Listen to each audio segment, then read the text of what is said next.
We're here to make this presentation because we were asked to consider what would a $50 million bond on our sales tax revenue look like if we were to consider moving the construction of Deltona Middle School up.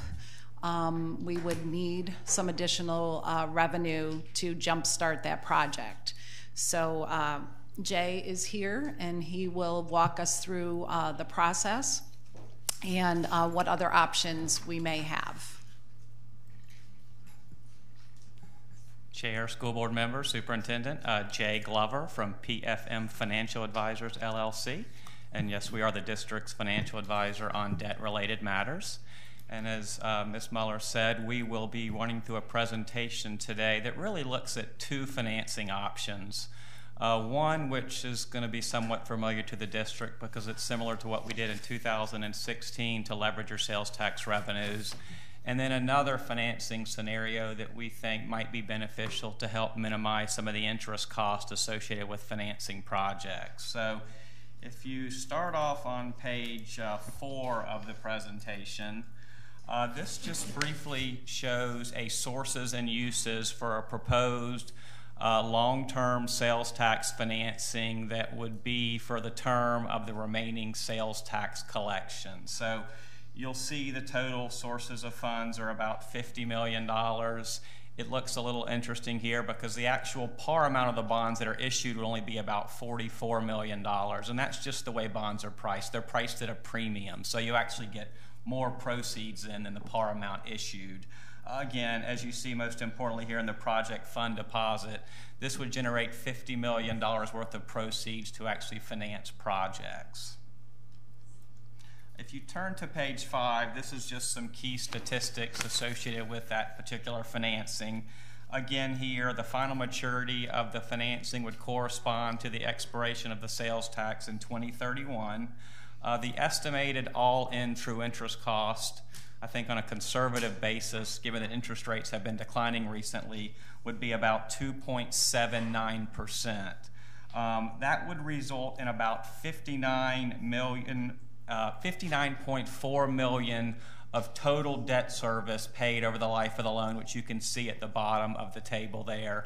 So you would be paying about $9.3 million worth of net interest costs. So really, to borrow $50 million, you're going to be paying back a little over $59 million through the life of the loan. So that's about $9 million worth of interest costs that you would be paying to finance these projects and get the proceeds up front. On pages 6 and 7, which I think will be a table that's somewhat familiar to the board members that were with us in 2016 when we did the original financing, this just shows estimated sales tax collections, shows what the existing debt service is on the 2016 bonds that were done in the estimated par amount of about $40 million. You can see that debt service is level at about $3.2 million.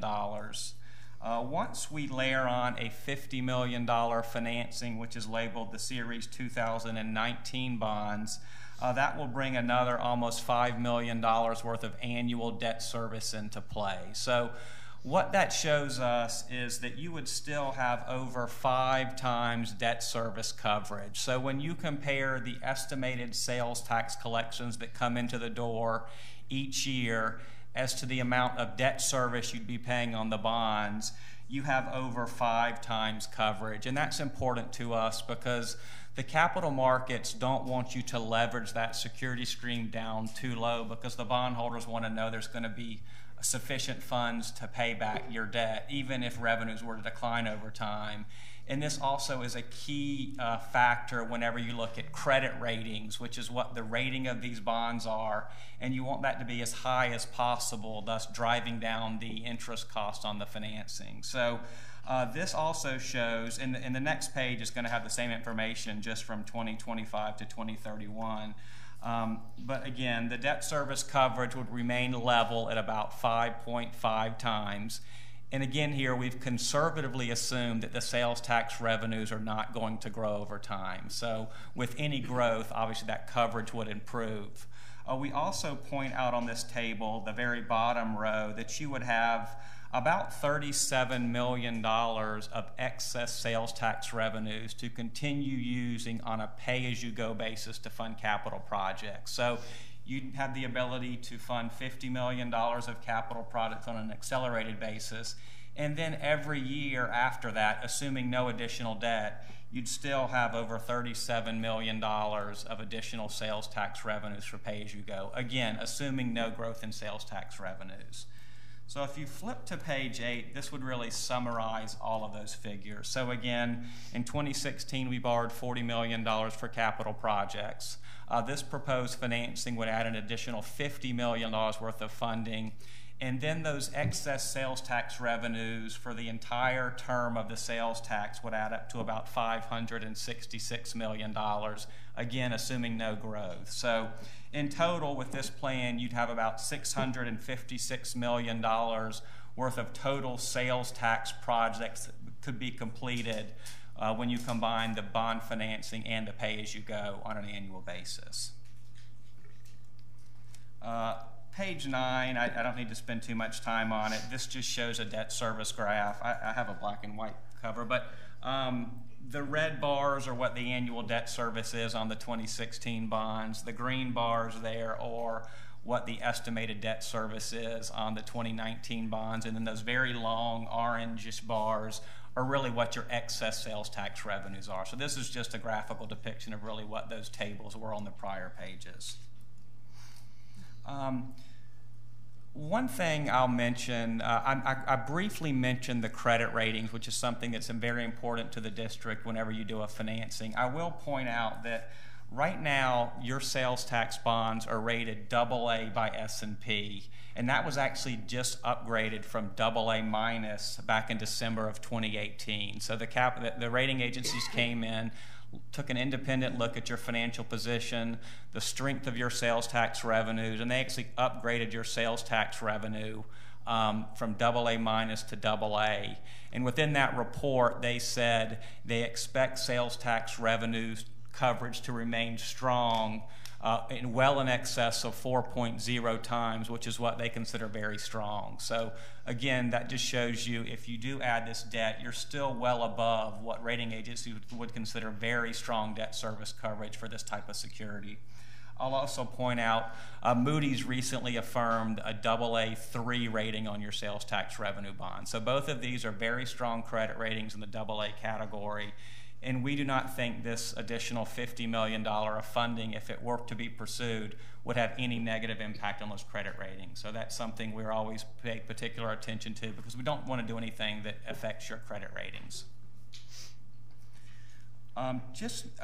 So that's the long-term sort of plain vanilla financing structure similar to what you all did in 2016. So one of the things that we obviously want to look at is there a way that we could accomplish the same goal potentially with minimizing some of the interest costs associated with a borrowing over a period of 12 or so years. Again, that was about $9 million of interest costs to do so.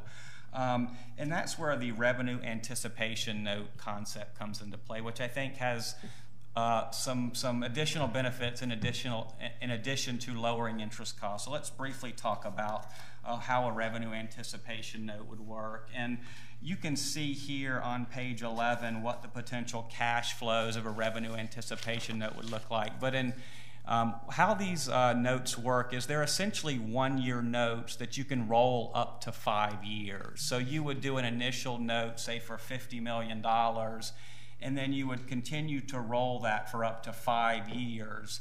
And it would give you some flexibility on the amount of principal you paid back each year. So if there was a year where you decided we don't want to pay any principal because we want to use some of those funds to continue to do projects, you could defer principal for an additional year and roll the entire $50 million.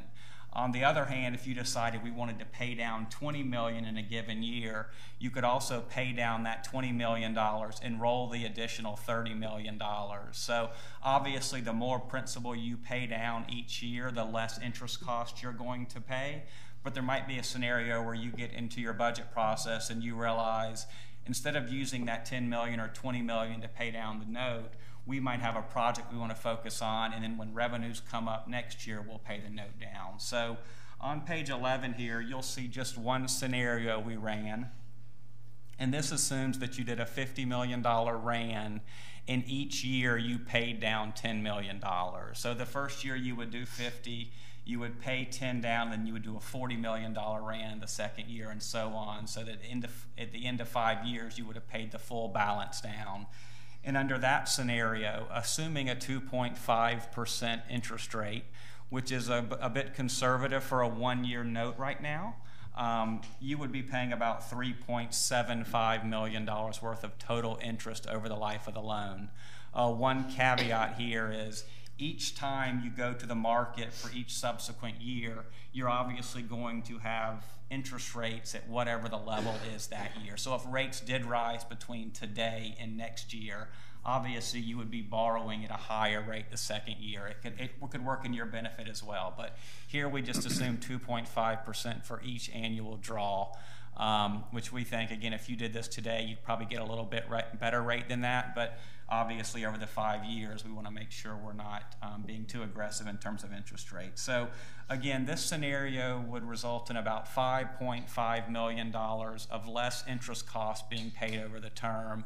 And again, the other added benefit, as opposed to a 12-year sales tax bond deal that has a definitive amortization schedule where you have a set amount that you pay back each year, you would have some flexibility to accelerate payment, defer payment, depending on the circumstances that you were faced with each year. So we do think there's some benefits to this structure.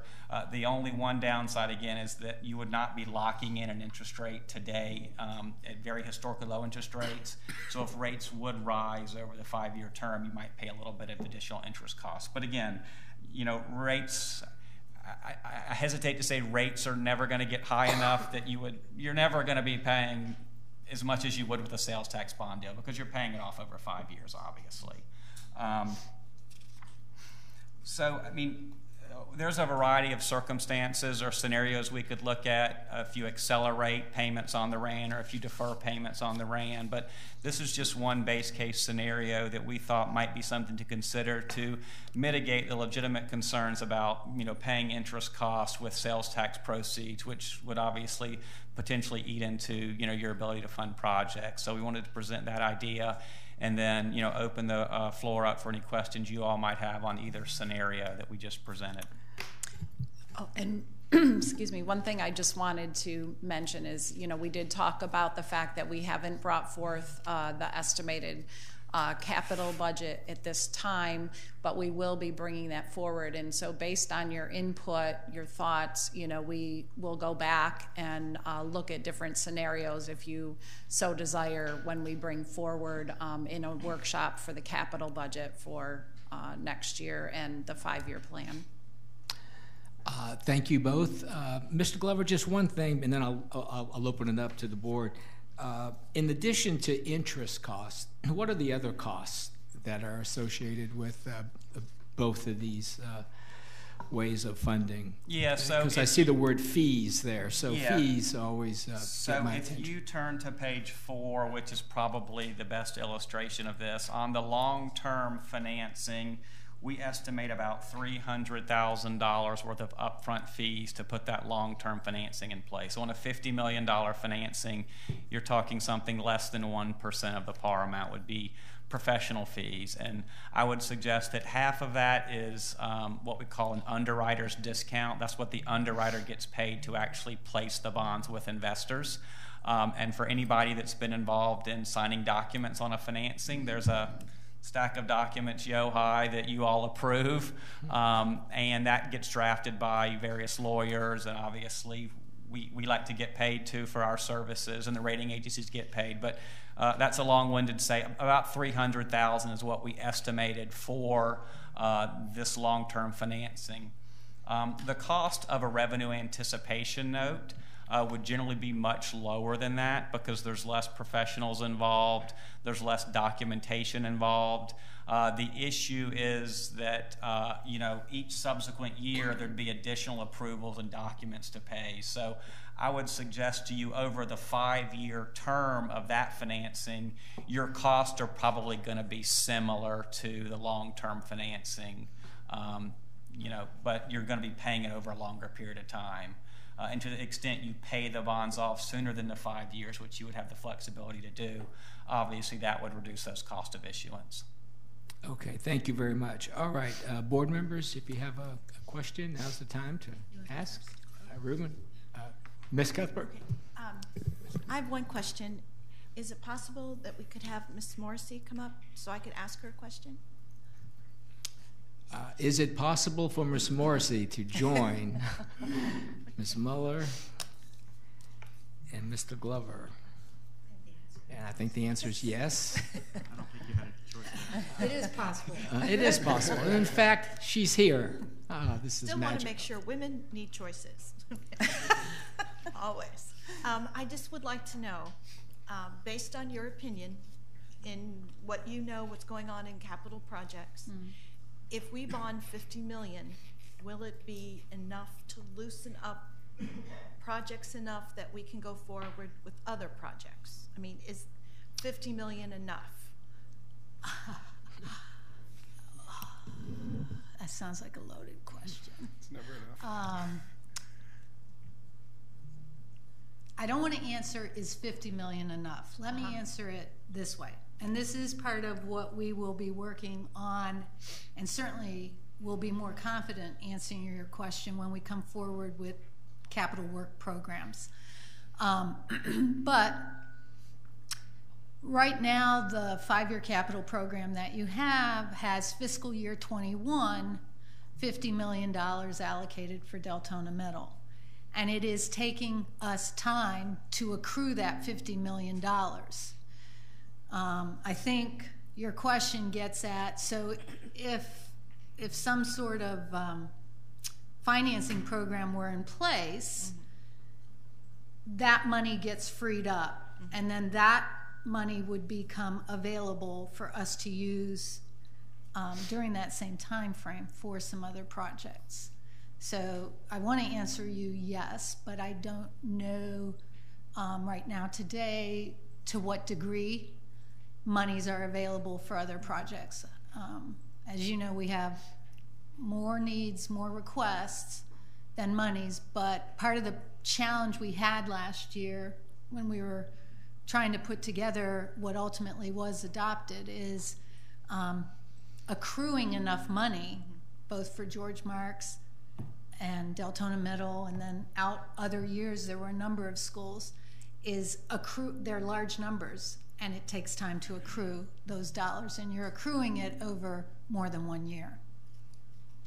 Yeah, in the fact, I would just add that we have specific categories that we are allocating funds for each year. So that's part of it is, we have the security and we have the technology funds that are set aside in the athletics. So about 9 and 2 and 1.5 million each year that is coming out of that sales tax revenue as well. We're using more than sales tax monies for these big projects. Where we're increasing capacity, we're using school impact fees in addition to half-cent monies to fund the projects.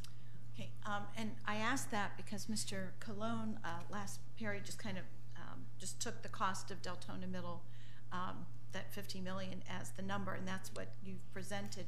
But I didn't know if it's better for the district to do 60 or 40. What would be the appropriate number? So to meet Well, it would depend on sufficiently. what the board's desire was. If the board's desire is just to bond enough for I think the example here is just For 50 Deltona million, and that's certainly what's in the budget right now, but it's in an outer year. It's not a current estimate, and our contractor gives us several estimates as we work through the design process. Certainly, as we move forward in your capital budget process, depending on what your desire was, we could theoretically be recommending a different dollar figure than 50 million. Again, is this just about Deltona Middle? Is it about more than Deltona Middle? So At this point, we really need direction as to what we bring forward. yeah, the estimate the most recent estimate that our contractor gave us, which was based on those schematic plans that we presented last month, is $53 million. But, you know, so $50 million is a reasonable number for us to be talking about today.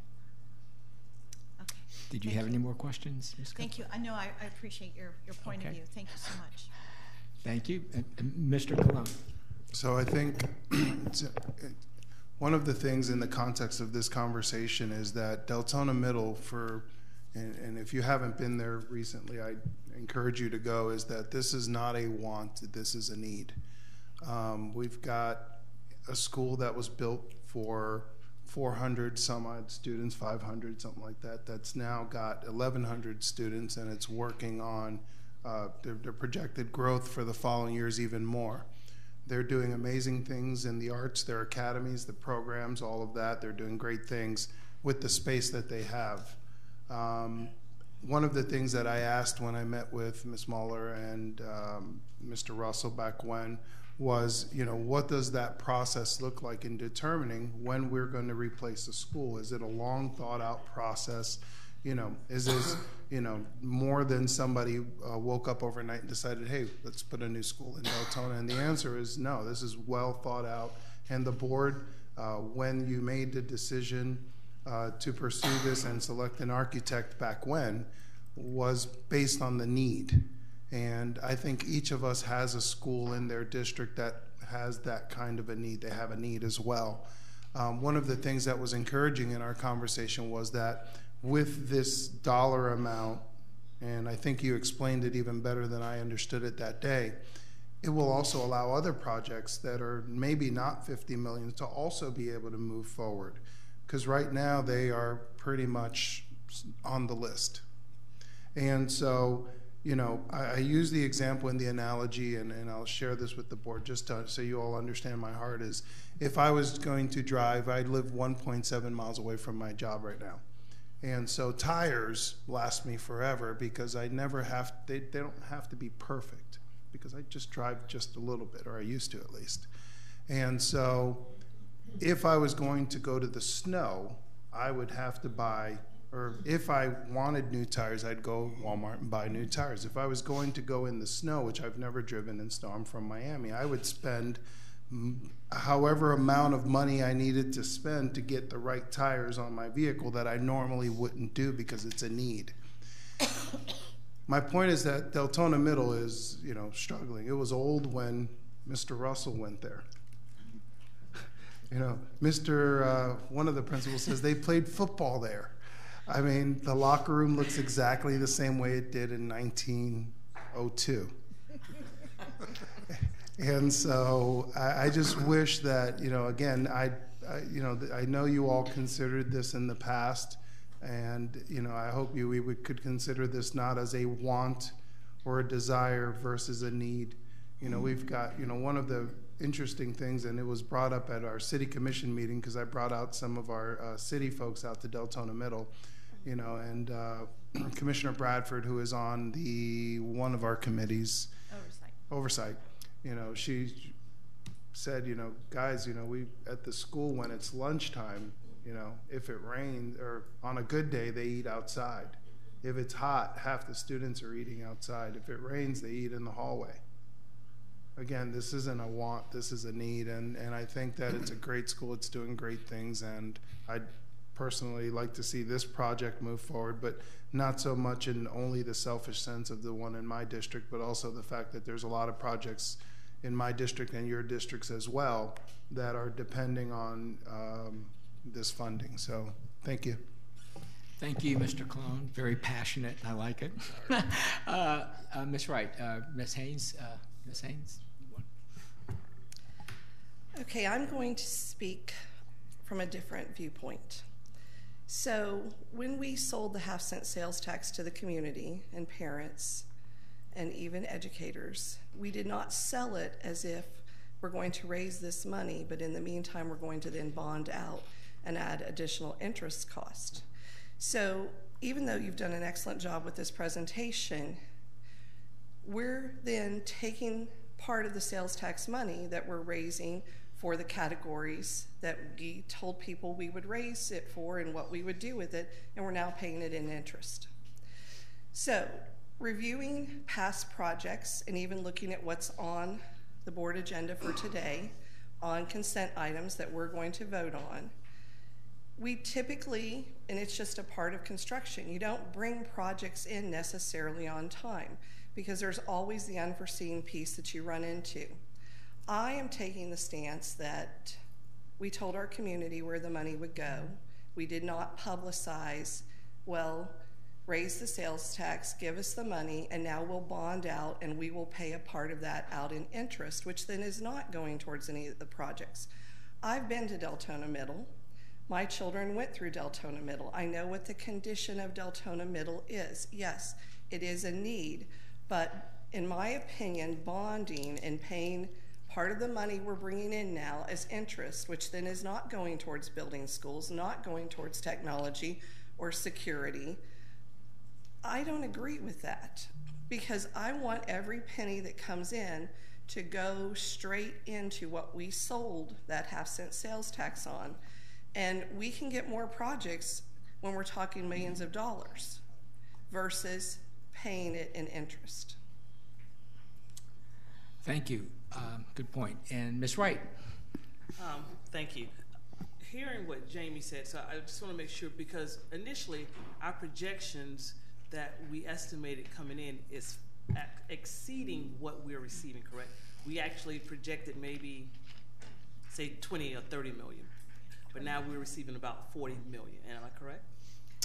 Yes. Well, Yeah, We're when for- we had the Citizens Committee, I believe we just estimated 32 million, and we kept it flat.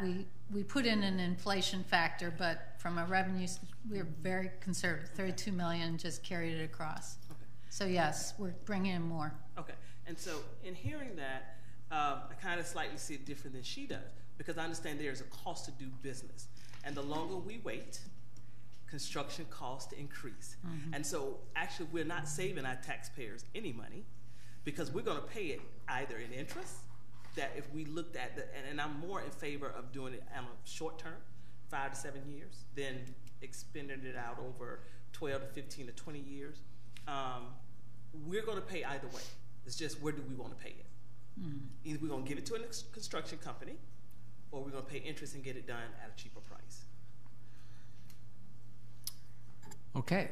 Any other board members have a question, comment? So we're not going to make any decision today. We need to really get the capital project calendar and see just where we're going.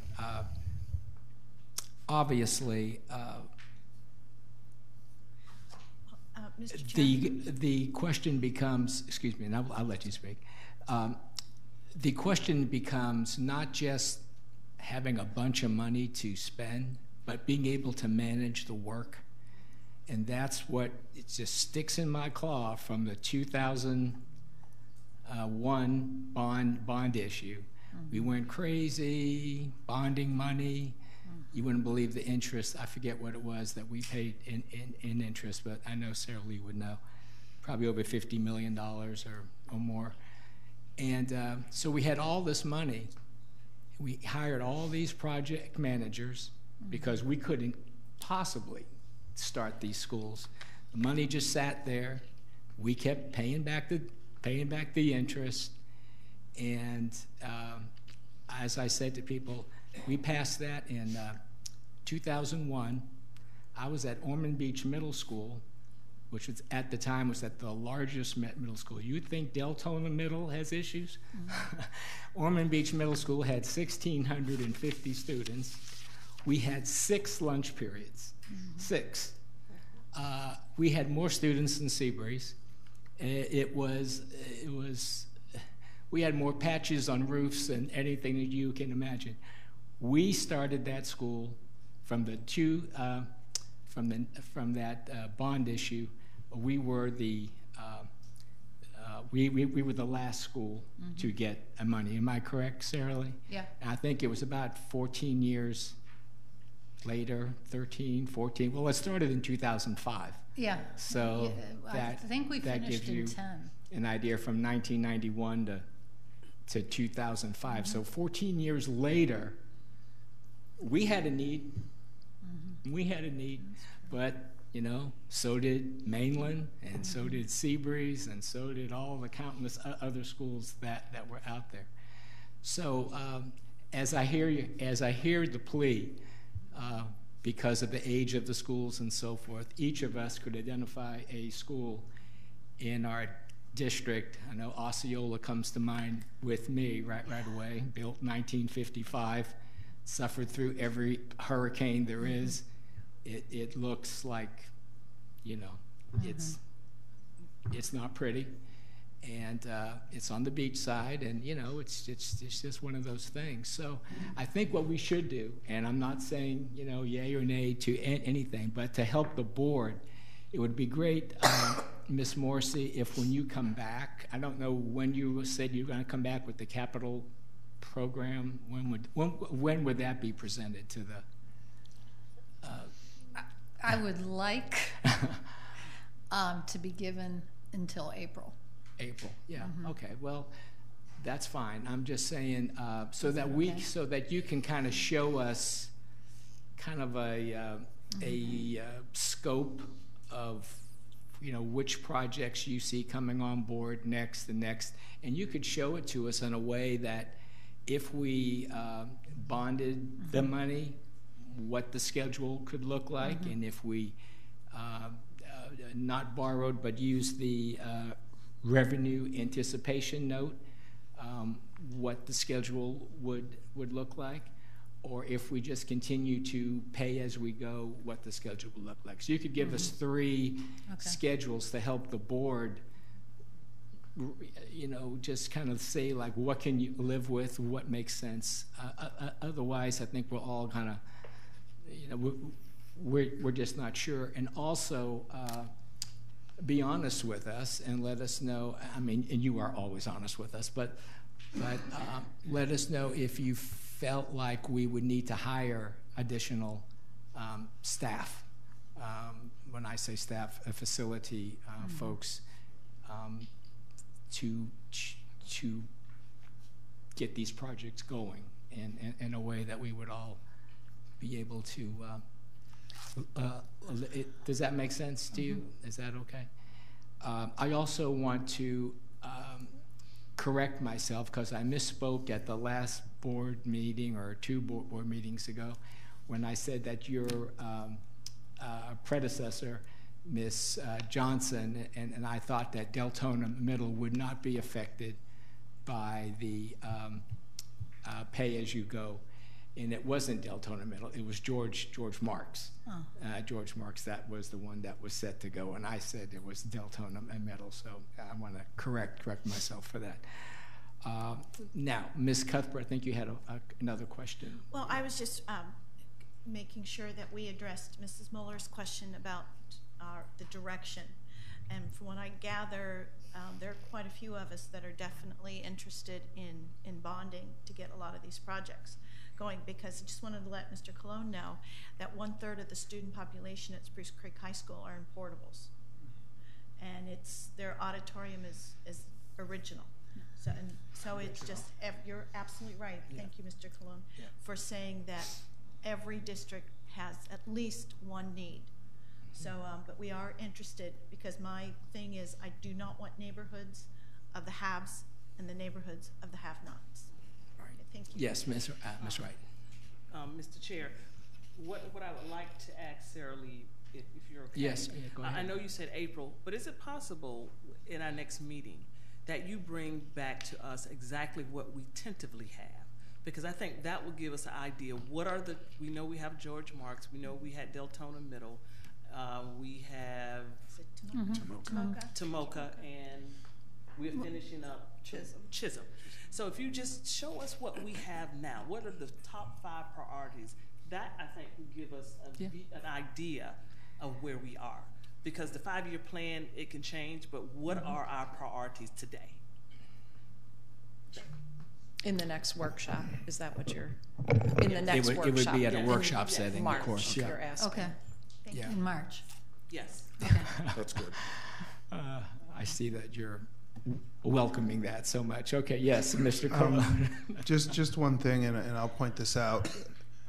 In the order of the schools that need it, and like I said, every school, every district has that. Deltona Middle was selected to be the next one in that order by the previous board. And, you know, as a community, I can tell you we've already had the parent meetings. We've already brought the community out. So the decision whether or not it was Deltona Middle or any other school was made prior to. Now it's how do we get this moving and off the ground. Right, and that's why I'm saying rather than look at another plan, let's look at what we already approved to have. Correct. Right, that's good. You know, I don't know whether, I asked Miss Morrissey on an email to, just with the Deltona Middle School, I asked her if she could tell me what would be the earliest possible construction start for Deltona Middle if we had the money in the bank, and what would be the earliest possible construction start if we continue to pay as we go. And then following earliest construction start, when would they be finished? Because I guess that's what really matters. And didn't know whether you said that you could provide more clarification. Well, when we presented the schematic plans last month, we talked a little bit about that, and we've since met with our project team since the January board presentation. So what the project team is working towards, regardless of a board decision, is moving through the remaining design and permitting process such that the plans will be ready for bidding at the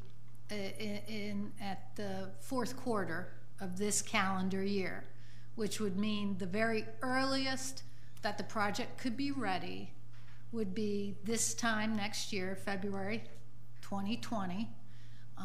That would be the earliest that the project team would be ready to move this school to construction. That is not what's funded. What the plan says, because really it doesn't get funded until the year you approve the funding, is that the monies would be available in July of 2020, so that's 6 months later. So the plans would be ready. The issue is when would we bid? If we were moving forward with a February start, we'd be bidding October, November of this year, 2019, to be ready for a 2020 start. If we are going to start in the summer of 2020, we'll be bidding it around March, April of 2020. If we put it all, our permits are good for a year. So the issue, and we may not have done a really good job of explaining it at the last meeting, when you start construction, how your phases move forward and match up with the school calendar is different depending on your start time. And, any situation is being presented to you as if nothing ever goes wrong, which stuff goes wrong. We have 2 hurricanes and things get pushed back. But one of the issues we were trying to explain was that when you complete that first major phase of construction, which is 16 months no matter when you start, how that lines up with your school calendar theoretically can impact how fast we move in. Because if it's in the middle of the school year, it's going to take longer and be more challenging to move in. If it lines up with a summer, it's a lot easier. Now there's ways to address that, but I think part of what you talked about, Mr. Persis, is at the end of the day, it's about labor. You know, you either pay for your labor at the school level, or the construction manager will supplement what we have. I don't know if I answered that you did, question, and but maybe when you come back at this March meeting, maybe if you could just focus a little bit on Deltona Middle, so the board can get an idea, because initially it was about a 6-month difference. right. So you know, we need to calculate that figure as well. Ms. Haynes, yes. So actually, initially in your presentation, it was a 4-month difference of a start time if we did a bond versus if we did pay as you go.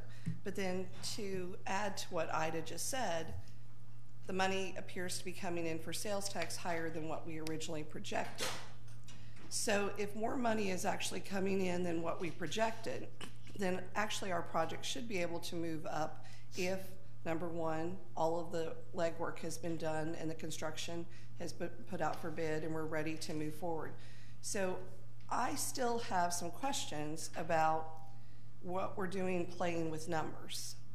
And so what I'd really like to see is taking the list that was already voted on with pay as you go, looking at the fact that we're bringing in more revenue with the sales tax at this time than what we anticipated.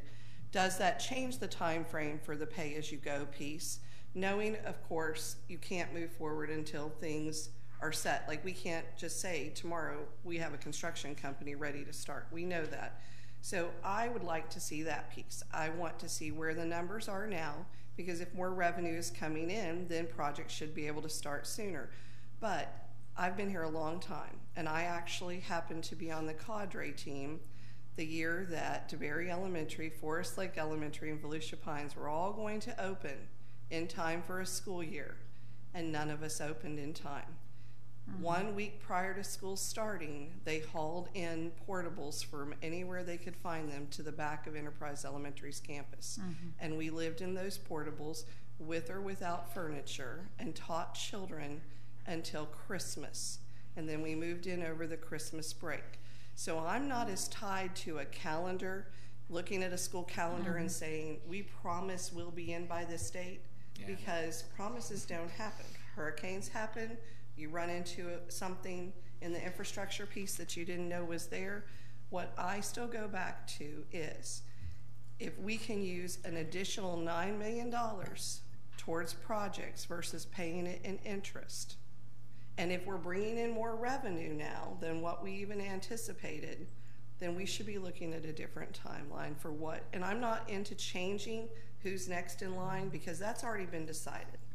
I just want to see what the realistic numbers are and where we're at.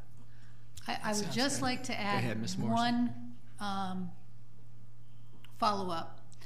You're correct about more revenue, but what the project list did not do was adequately forecast construction costs. And the construction costs that we're seeing year over year, and that increase is not reflected in that program. So I understand your point, but there's something that's pushing back that's keeping the revenues from going as far as we would like them to go. And that's something we did present last year during budget time, because that was a big concern, was the staff to actually work on construction, but also that costs were coming in much higher, not even for the large projects, but even some of the smaller projects as well. So, you know, maybe, I mean, I could send you that presentation just so you could get an idea of, you know, that historical perspective as well. And I understand that construction costs are going up. The cost of everything continues to go up. And part of that is because we don't have as many people in the labor force as what we need to keep up with the construction that's happening. And we're competing with private businesses that are also wanting to build. But what we also have to keep in mind is, if we bond, we now have a payment So we're reducing the revenue that is also coming in. I mean, you have to look at the whole picture. You can't just say, wow, we got $50 million added to our checkbook, and now we can go with it. Well, no, you've got to pay the $50 million back, which is going to reduce the amount coming in through the sales tax, and you've got to pay the interest now on top of it. Okay, let's leave it at that. And great comments from everybody, and we'll sort this out. And Ms. Morrissey, did you have any other comments? Ms. Muller, and Mr. Glover? No, thank you. Thank you all for your presentation and information. To be continued. This morning kind of goes along with this in a I'm just going to change seats. And this is our school impact fee study. And we have Ms. Camp. Are you Ms. Camp? Yes. Hello. Welcome. Good evening, Mr. Chairman and members of the board. This is a presentation item, a school impact fee study update. With me today is the Director of Public Finance from Tyndale Oliver. They are our consultants who have worked with us for a number of years on our school impact fee, Neilgan Camp. I would also like to advise you that we have some stakeholders in the audience with us, representatives from the Volusia Builders Association. We have several members who have worked with us for a long time on school impact fees. Mr. Bob Fitzsimmons is here, as well as Jim Mather from Paytas Home. Mr. Mather also serves on our oversight committee. And then we also have the president of the association, Mr. Frank Severino, and the new executive director, Laura Perkins. Most of this presentation is going to be Ms. Camp's. I will jump in where I feel like there's something to add, but I'm going to turn it over to you. All right? Is it possible to move that so I can see the screen or no? Hold on a second. Is that good? Yes, thank you. Okay. Good morning. I'm Neilgan Camp again with Tyndale Oliver. We have a brief presentation starting with I the could get you to pull that a little closer to your mouth. Yeah, How's this? that's much okay, better. Great. Thank you. So if we start with a little bit of a background on impact fees, impact fee by definition is a one-time capital payment by new development, and it really covers the cost of new infrastructure, additional capacity. It helps implement the capital work plan, and they are only collected in the case of school impact fees from residential land uses, and that's one of the reasons they tend to be higher. They are not split between residential and non-residential. The purpose of this study was to update all the variables to comply with the state requirements, and really at this time there's no fee change is being expected. It's more informational for you to see which way the fee is going and make sure that you are not overcharging. Yes, I just wanted to clarify for board members who are not familiar with our history. Volusia implemented a school impact fee back in the early 90s and spent considerable time in litigation over the school impact fee. In fact, Volusia is the basis for one of the impact fee cases that went all the way to the Florida Supreme Court, and that case is what has established exemption for communities over the age of 55. What happened back in 2011, we had a meeting of the minds between the Volusia Builders Association as well as your school district team, and we reached a settlement. And that settlement caused us to spend several years working together on something that was called a negotiated rulemaking committee. And we are the only district that has done that. We are also the only district where the county council has delegated the rulemaking authority for a school impact fee to the school board. We came forward in 2013 with a recommendation That recommendation was implemented by the board at that time, School Board Policy 614. That recommendation was revisited again jointly in 2016. The fee was scheduled to go down to $2,500 per unit. All parties agreed to keep the fee at $3,000 per unit to the period of time that's mentioned on the slide. We are scheduled to get back together as a committee in 2021 and bring forward to the board a recommendation in 2022. So again, what this study does is ensure that what we are doing still complies with statute, also updates all of our information and data, and does give a look at what we might anticipate a new calculated fee being in 2022. Thank you. So we'll go through the findings. There are several elements of the fee that I'll go through, starting with the inventory. So what we are including in the inventory is the traditional schools only. We are not including any charter schools, private schools, anything like that. So there are 68 schools in the inventory that we included. And then we look at the square footage per student station, sort of a prototype, what the school district is likely to build.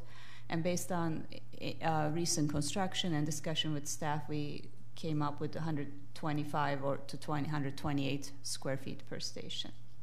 So facility costs for the impact fee purposes includes all costs necessary to build the school, starting from construction, architectural, furniture, fixture, and land.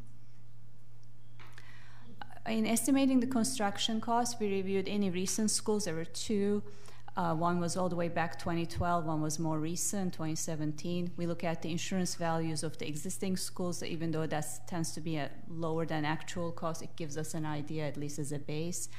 We supplemented that information from cost data from other jurisdictions to have a bigger sample. So through all this, we came up with about $165 for elementary, $170 for middle, and about $190 for high schools. This is the construction component. Then we look at the land value, and again, we look at any value of the existing parcels. We look at the vacant land sales throughout the county of the similar size parcels, any lands that are like currently owned by the district and what their value is. So throughout all that, we estimated the cost to be about $10,000 per acre. In addition to that, we have costs like the architectural costs, site improvement costs, and furniture, fixture, equipment. So they added another about 24% to the construction cost. So overall, the total costs range from about $25,800 for elementary to $30,000 about for high schools per student station. We then look at the enrollment compared to the available permanent capacity, and overall, the district has about 6% available capacity. And if it was the district's policy to adopt this as an operational need in terms of level of service, we could charge for that. That basically says every student is receiving more than one station, and it's needed to operate the schools efficiently. We could charge for that. Because the actual standard right now is 100% one station per student, we did not increase the fee. We kept it at $27,000 overall. So in addition to school buildings, there's also the transportation-related costs, which is the buses and the sport vehicles, as well as the ancillary facilities, the maintenance buildings, garages, and so on. So altogether, they are relatively minor. They are each about $500–600, but we did account for those as well. So altogether, with everything per student, the cost is about almost $29,000 currently estimated. We then want to recognize that school district is using taxes to fund this infrastructure, and portion of those taxes are being paid by new development, so we subtract that amount. And to do that, we look at how the infrastructure was funded past 5 years and what's in the CIP, so come up with the average annual estimate. So in terms of cash projects, that amounted to about $3,000 per student. And then in addition, for any outstanding debt service that relates to capacity, we give a credit again that's being paid with taxes. So that amounted to about $500. To the extent that any ad valorem revenues are being used, we recognize the fact that new homes pay a higher ad valorem tax because they don't yet have the Save Our Homes benefit. Right. So we do adjust the credit and increase the credit for that for those homes. So overall, we take the total cost and subtract the revenue, so the net cost is about $25,000. So if compared to the last study, the cost increased about 20% and credit decreased because you paid off a lot of the debt. So both of them work toward increasing the fee. When the cost increases, the fee increases. When the credit decreases, the fee increases as well. We then looked at the student generation rates, and that's basically taking the addresses and matching with the property appraiser database to see what type of homes each student is coming from. In the case of your district, you use a combined residential rate, but for informational purposes, we also gave you a breakdown of single-family, multifamily, mobile home, and compared it to last study. But again, what you do use is the final, very last row, which is all residential combined. So in terms of all residential, the generation rate decreased slightly, about 4%. In terms of individual categories, you see a larger decrease in the single-family generation rate and an increase in the multifamily, which we are seeing in many communities. Mobile home parks are very small samples, so every little change gives a big percentage, so it's a very small generation rate and still is that way. So I would just say that over the several decades that we've had this, the single-family student generation rate has consistently declined. This is the first time that we're seeing the student generation rate for multifamily increase. And it was interesting to me to hear that Neilgan's seeing that in other counties as well. So then we take the net cost that was calculated, the $25,000, and multiply by the generation rate to come up with the final fee for each type of residential as well as the combined. So for overall, it amounts to about $5,700 almost.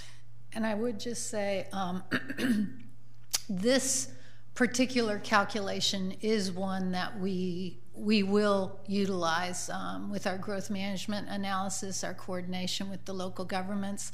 We will update all of our reports and analysis that we do based on the student generation rate. So when we compare it to the current fee, so the full calculated fee in 2013 was about $4,500. So this new figure is an increase of about 25%. But the adopted percentage, you adopted that at 67%, so it's $3,000 right now. So compared to that figure, the new calculated fee is about 90% increase. And this chart tests your vision, and it just gives you a comparison of other jurisdictions. What we are showing is what year they were updated, at what percentage they adopted the fee, and then the adopted fee level as well as the full fee. And many jurisdictions have multiple categories, so we use single family here, but of course yours is combined, so it's not perfectly apples to apples. But you see it anywhere from $2,500 to all the way to $12,000 range, depending on when it was updated and so on. I found this chart interesting because it reflects not only how long it's been that some jurisdictions have updated their I report. see that, yeah. What's that first one say? That's Miami-Dade is telling us they haven't 1995? updated since 1995. But the other thing is that you can see that a lot of jurisdictions don't implement at 100%, and that I think reflects working with the stakeholders to find something that both parties can be comfortable with. But I would just like to remind the board, in looking at this particular chart, this is reflecting a fee solely on single family, and that's not how this county has done it. It weights it across all residential and charges one. Seminole County. Well, I see what you're looking at, but what you need to remember, if you think about some of the findings, There are some districts, we just had this conversation about debt. There are some districts that have a lot of debt, and that is impacting the calculation of their fee. There's also districts that don't have additional revenue sources. So if they have a lot of debt and they don't have a half cent, I think of Lake County, their fee is pretty high because they're relying pretty heavily on that. Yeah. Right.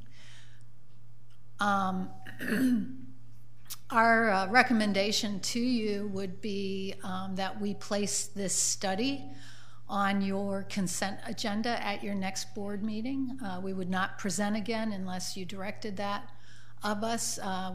This is important information, and it's important that we share this with you. Yes. Well, let's go ahead and see if any board members have any questions concerning the study. Ms. Camp, we appreciate you coming this morning and sharing this updated information with us. I see our stakeholders back there smiling, so that's good. So that's okay then. Apartment buildings. I didn't see that category. We have a lot of apartments going up. It seems like anyway, and that is under multifamily. That's considered multifamily. Yes. Okay, I was thinking multifamily, that people that own it in a multifamily situation. It includes both apartments, which is rental, and then the condos, which is owned. So it's Gotcha. any kind of Gotcha. Thank you for that clarification. All right, board members, any Ms. Wright? But just to stay on that, when you talk about multifamily or apartments, it's not per unit. It's not per building; it's per unit of apartment. Okay. Right. Interesting. Per unit. Okay. Per unit, yeah. Ms. Clone, Ms. Cuthbert? You're saying that what we charge now is per unit? Mm-hmm. So for a 4-family to go up, it's $12,000? For When units. you just said 4-family, Well, what do you a mean? 4-unit apartment, 4 families and a multifamily An building. individual dwelling unit. Apartment complex is 260 units. Is a pretty common apartment complex. We'd be charging 260 times 3,000. That's what the apartment developer would be paying in school impact fees. Okay. I thought it was per building. It's per unit. Per unit. Okay. Thank you. Mr. Cologne?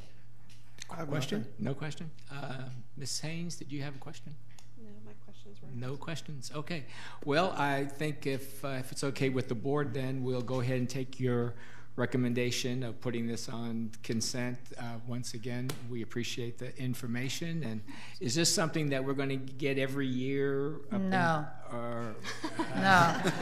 I didn't mean to sound excited, but Mr. Fitzsimmons wanted to ask that question. So I asked it for him. no. We're required to keep our data current, but you don't need to do it every single year for it to be relevant. The next time we do this will be in 2021, where we would formally convene a committee with your staff and representatives from VBIA, and we would work together on the study and bring forward, hopefully, a recommendation that everybody would agree to. Of Right? course. Of course. Wouldn't that be? Yeah. Be wonderful. And I'm sure that we will. Well, thank you again, Ms. Kantz and Ms. Morrissey. Are you going to stay here again, Ms. Morrissey? You're just going to stay Yes, sir. here the whole morning? Well, that's One nice. more. This is very eye-opening. Okay. Our next item Longer if you want to stick around. Okay. is school choice. You hear a lot about school choice in the news. Oh, let me. So let maybe me get this out is of this. very timely here that we're talking about school How do I get choice. out of this? I can't get out of this. Oh, wait, I know. That means There. we don't have to do it. There we go. All right.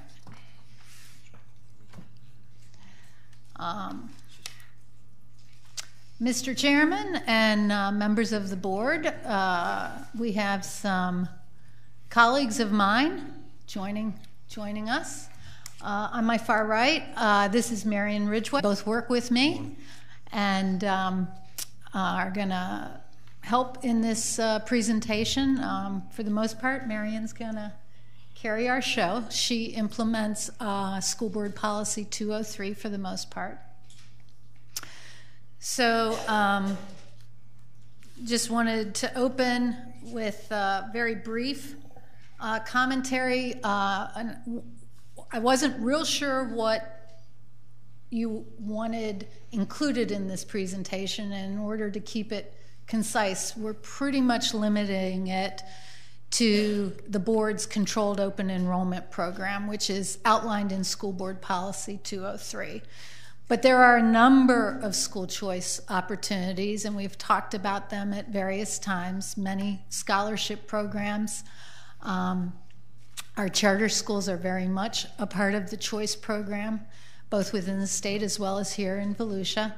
And then implemented within the district, within the traditional schools, are a number of different options for our students. Those include our academies, the Cambridge program, which has been at Seabreeze, Deltona High, and Pine Ridge, and then this next year will be opening, I believe, at University and New Smyrna Beach High School.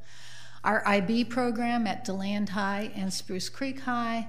There's a number of exceptional student education programs, some of which are clustered at specific schools. And then what many people refer to as variances, which is the controlled open enrollment program. And there's a number of different reasons why people apply for variances, some of which are programs like orchestra or ROTC, but some of which may be just child care issues for a family, or a sibling is at a specific school. Okay, and as Sarah Lee said, school choice encompasses well more than just the controlled open enrollment that we process in our office. ESE, high school academies, IB, ACE, and charter schools make up a large portion of school choice in our district. Opportunity Scholarship has been a choice option that has been available the last couple of years. This past year, Palm Terrace participated in it, and starting at school year 16-17, Campbell participated. Those Campbell students are finishing up their last year in middle school, so that will end for them. But all in all, approximately 15% of our students participate in some form of school choice. I would like to focus on the portion that we do in our office, which is the controlled open enrollment. Our goal is to manage school enrollments and provide choice in the most equitable way possible. We base our decisions on the school's permanent capacity as it is reported in FISH, or the Florida School Inventory of School Houses. Sorry, I always mess that up.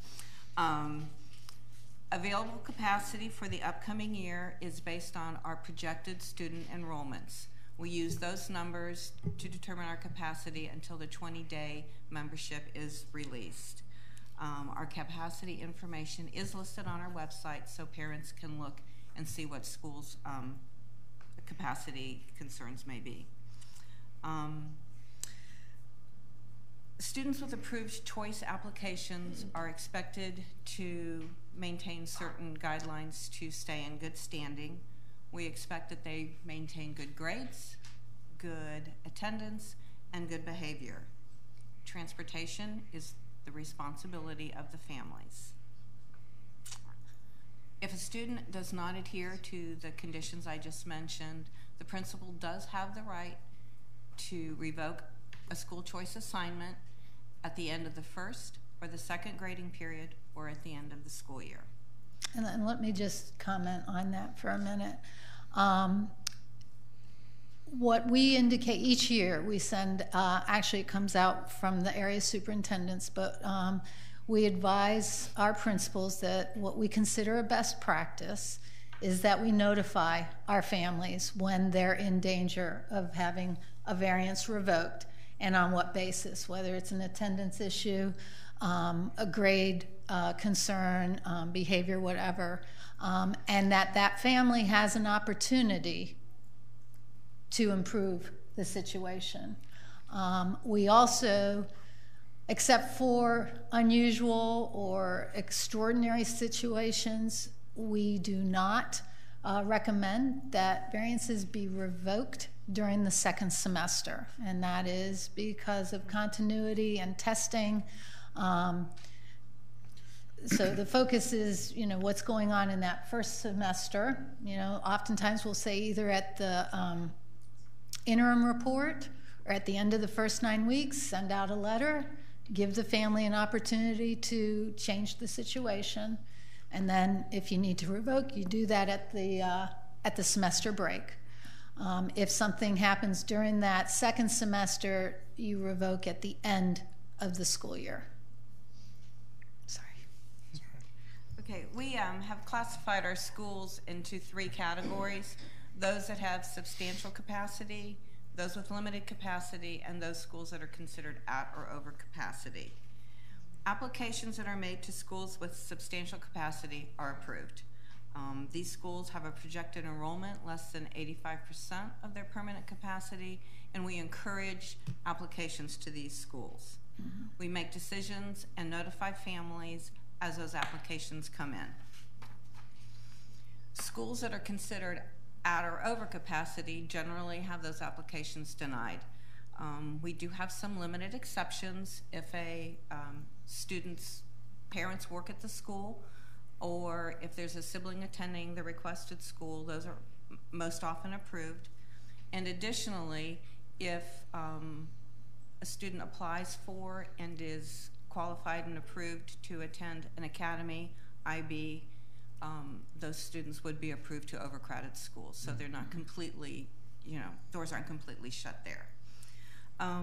The decisions for schools with limited capacity are dependent on the available seats at that school. The applications are often held until the end of our application period, so we have a better idea of how many applications we've received with the number of seats. I also spend a good amount of time talking to principals and our APs of most of our schools to determine what their individual needs are. I could have a principal that says, I really have room in first grade, I can take first grade students, but please, fourth grade, I am over maxed out, I can't take any. So I base a lot of my decisions individually on the school's needs. If a limited capacity school ends up having more requests than there are available seats, we hold a lottery. And last year we held our first one, and it was done at the first district student placement committee meeting that we have in the summer. We had a lottery for Seabreeze High School, Ormond Beach Middle, and Pine Trail Elementary. And after looking at that last year and the number of applications we received, I do see that the lottery will probably be more prevalent, and we'll have it for more schools in the future.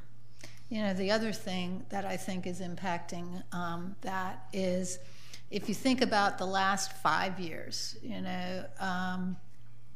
we were declining for a number of years, and then we started growing again. But that gave us a lot more flexibility implementing this particular program.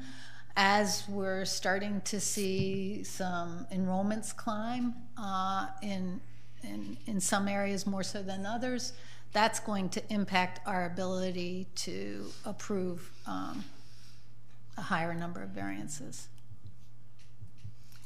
The application for the upcoming school year starts March 1st, so it's coming up soon, and it goes through the last day of school for students. Families who submit a choice application during that, what I call the open enrollment period, and are denied, do have the option to request an appeal.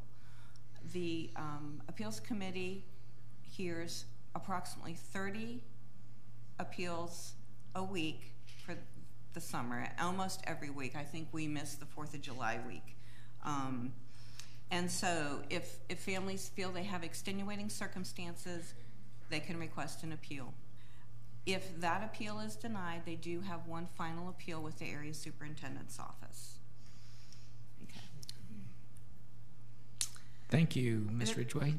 You finished? Or no, I have one more thing. Oh, one go, more thing go. to say. No, go ahead. I was just waiting for the slide to change. And this map depicts the availability of choice at the middle school level. And you can see the large number of red on that map, which indicates schools that are at or over capacity. And I believe that our middle schools is probably the hardest level to deal with for controlled open enrollment for two reasons. One is the capacity challenges that we have at our middle schools. And secondly, we have a lot of requests because parents are very anxious about that transition from elementary to middle school.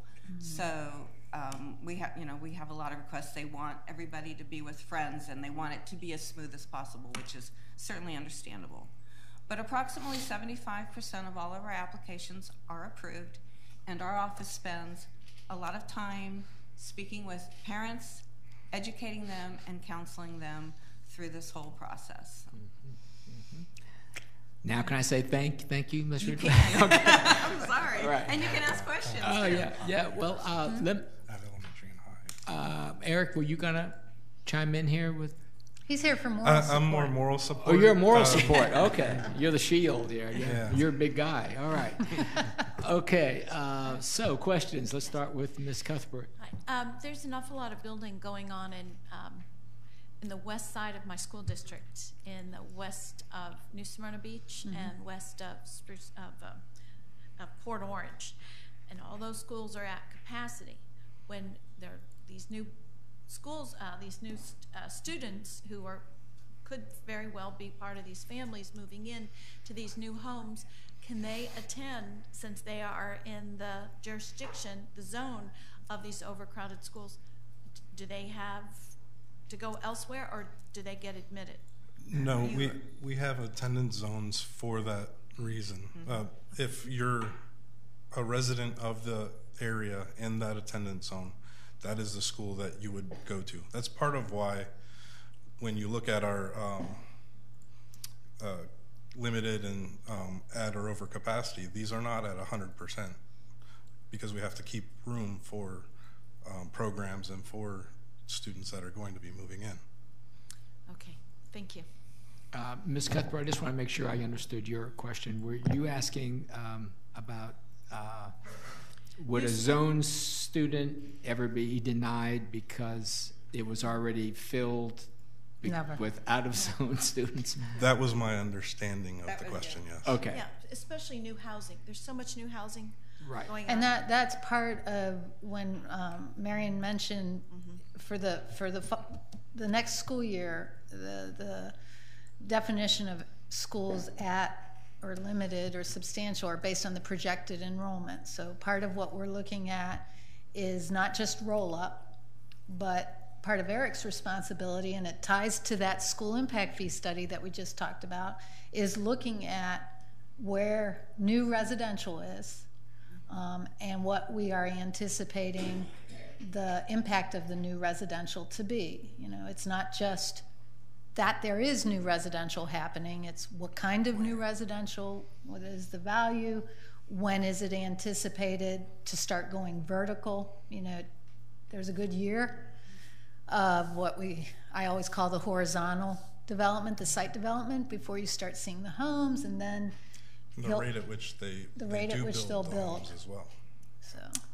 Okay, thank you. And Mr. Colon? So I have a couple of questions. Starting with, in my district, I noticed Galaxy Middle is the only school that has some space. And so I discussed earlier our challenges at Deltona Middle. And one of the nice things about Deltona is we're all sort of like in 47 square miles. And so, you know, how do we leverage the fact that one school, Deltona Middle, is slammed while the other one is comfy? Well, one of the things that we look at, and this is in Deltona, DeLand is another good example between DeLand and Southwestern because they're so close.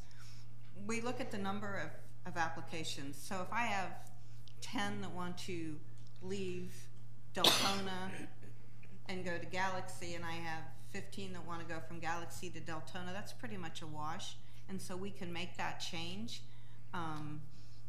and kind of balance that out and still maintain the enrollment and offer some choice for families.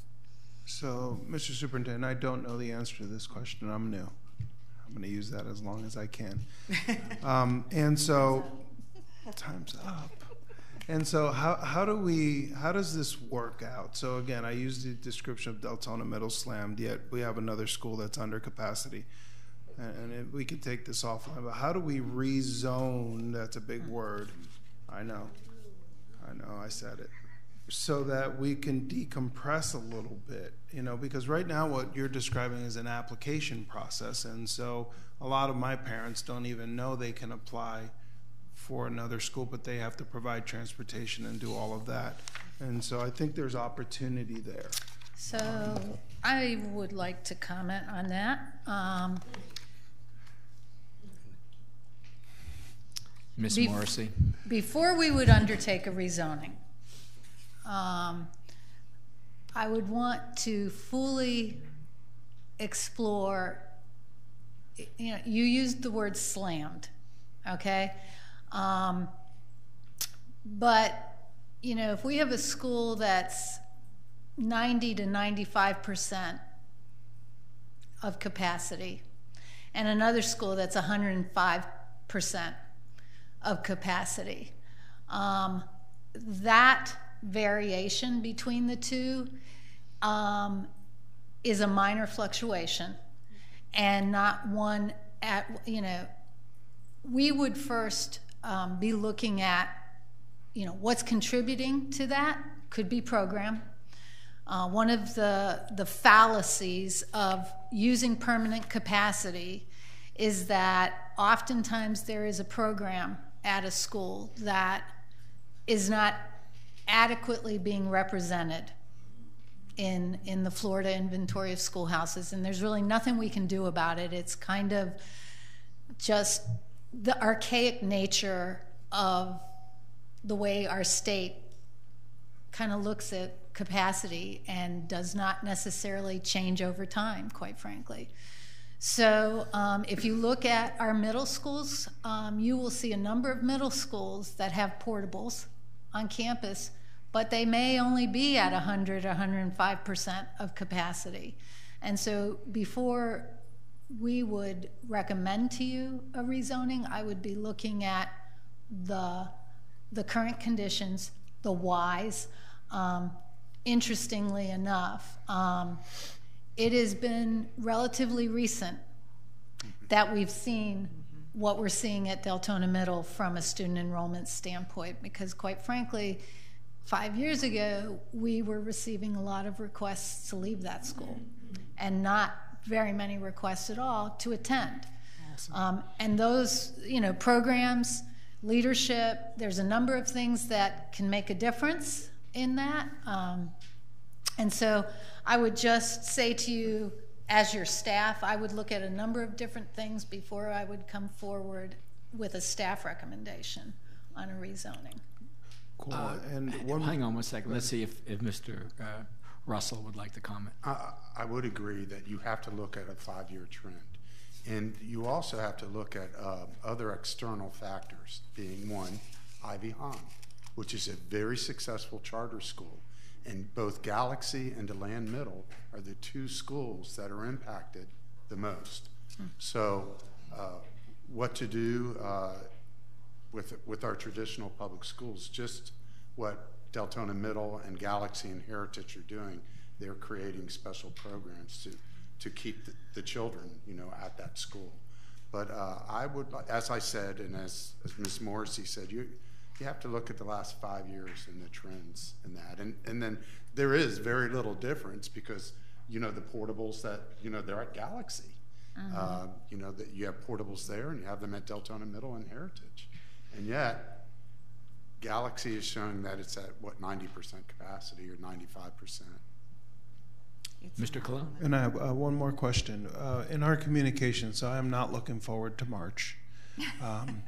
I'll tell you why, because even before being elected, I heard a lot of this. And so how do we communicate to parents that these variances are on a year-to-year basis? And I'm sure we do that in a lot of small print, big print, because, you know, like you said, there are a lot of fluctuations. And so you may be approved to go to school, you know, kindergarten through 3rd grade, and all of a sudden in 4th grade someone says, you know, you can't. Is that not accurate? When an application comes in, we look at the grade that the student is applying for. It could be kindergarten, it could be 4th grade, and so they are approved based on whatever grade they are in. That application and that approval is good for the remainder of their time at that grade level. So if they're approved in kindergarten, they are allowed to stay at that elementary school through 5th grade. The only time that would change is if they didn't meet the conditions that we spoke about, and after warnings and everything, the principal decided to revoke that. And that is a change that was made. When did we update this policy? 3 years ago. 3 years ago, the legislature amended its Florida Statute 1002 and put in some conditions about controlled open enrollment, and that was one of the changes in legislation that did impact the way we implemented. So now, you know, if you get your initial approval, you just roll. You don't need to reapply until, if it's at elementary, at the end of 5th grade, you're going to roll to whatever your zoned middle school is.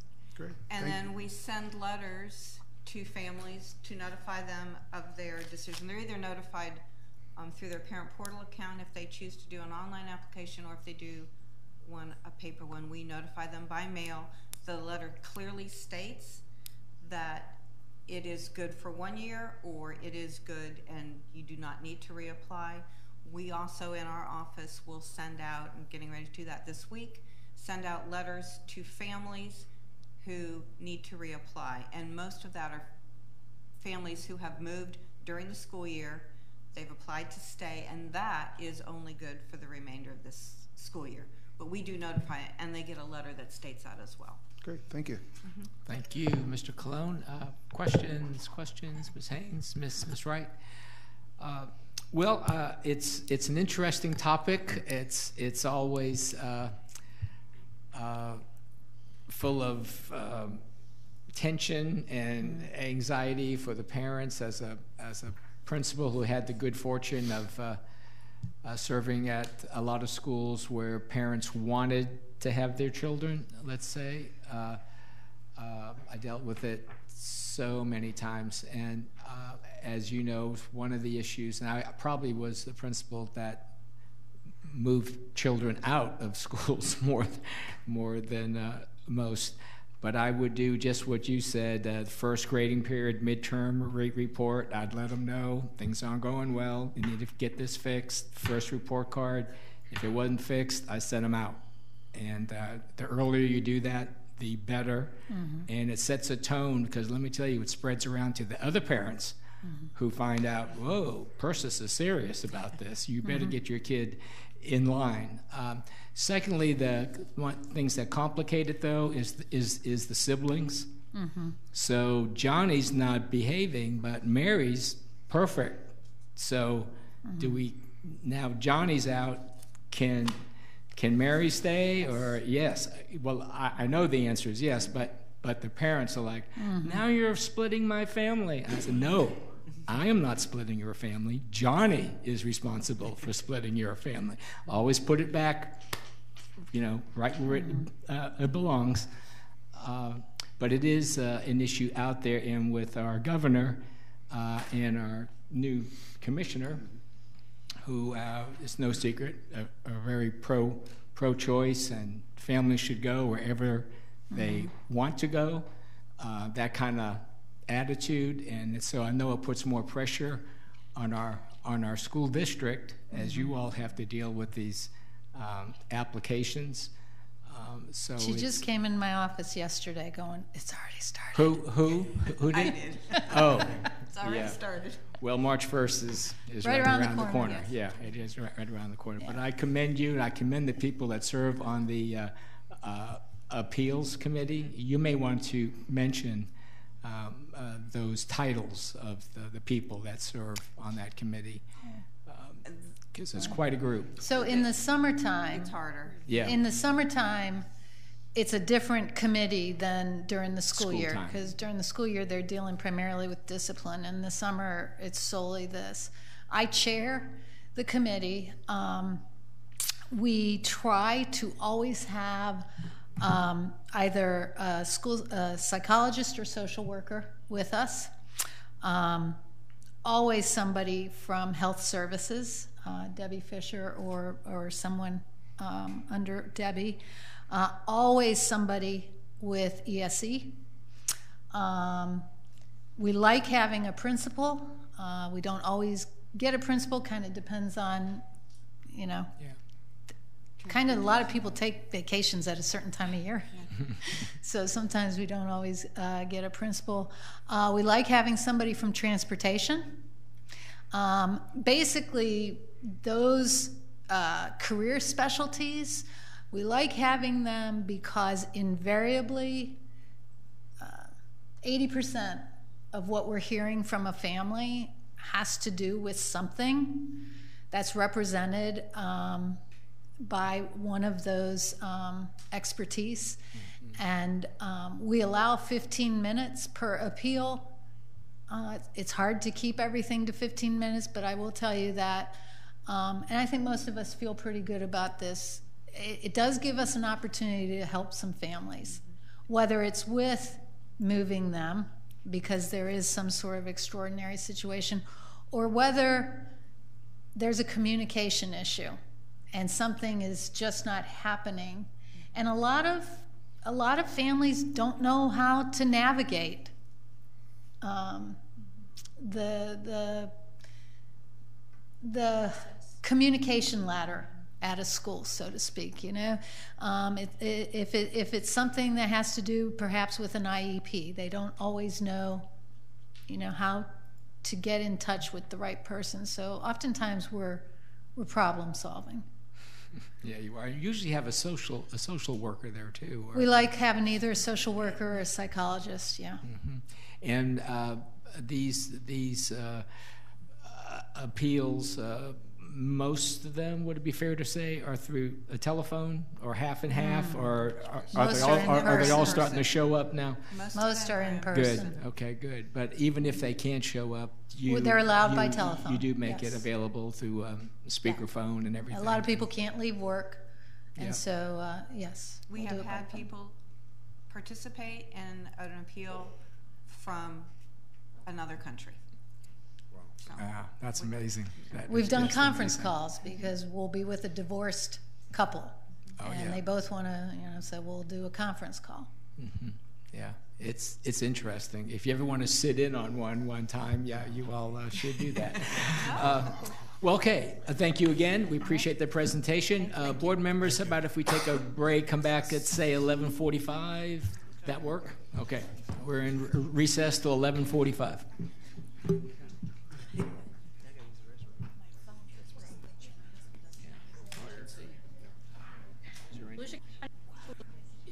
Which involves a lot of writing, communication, critical thinking, public speaking, interpersonal skills that develops through Volusia County Schools.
hundreds of students get scholarships. And he has worked to change lives. And that is why he's Volusia County's Teacher of the Year. It's a to be chosen as Teacher of the Year. I do get to share what we're doing here at Taylor in the Advocate program and at Taylor in general, and speak about education.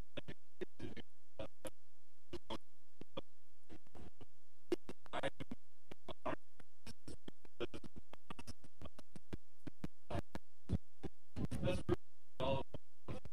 And, you know, he's so much here in the front, and really haven't too much about this because they are working on scholarships this week and all those things.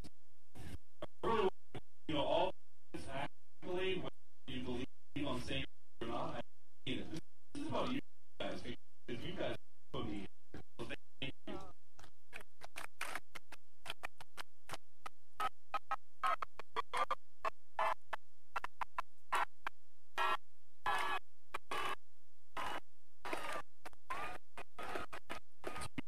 They have a very difficult job, and sometimes, you know, they don't get recognized enough. It's something we do to give back, you know, to the teacher and to the schools for what they do.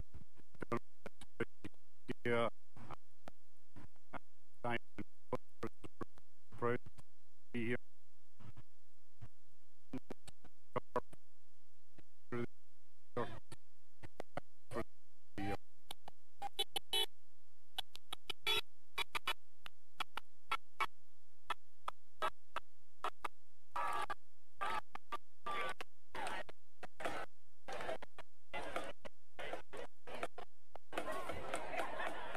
Every year we do this clinical supply donation to 20 schools. In our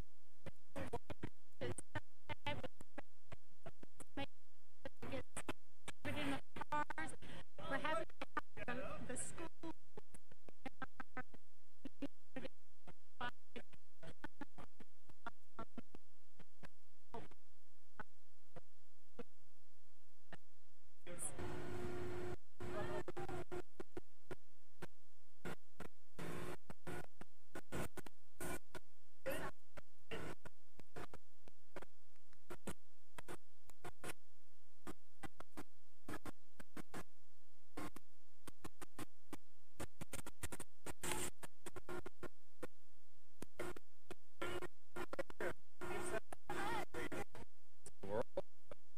As we get an opportunity to help with who's here, and it is a lot easier for a nurse to care for our students.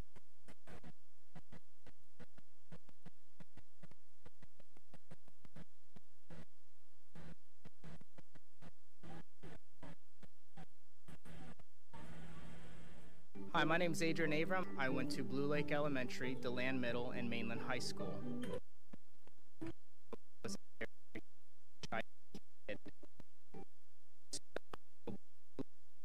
Helped me break out of that shell and be more better.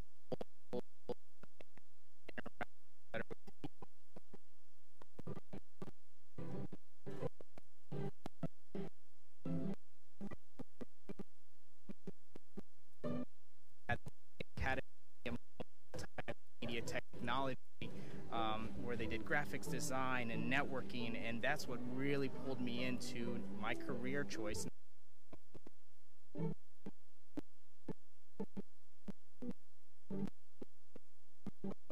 My teachers would always say that anything is possible as long as I put my mind to it, I could achieve it. To keep working towards it, not giving. Things got hard. I have a 4-year-old son who is currently going to Indian River, and I have a 2-year-old daughter who will be following shortly behind him. I can think of no better place for my kids to receive superior first-century education.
Hello, I'm Chandler Powers. I'm a student at University High School, and I'm also a young entrepreneur.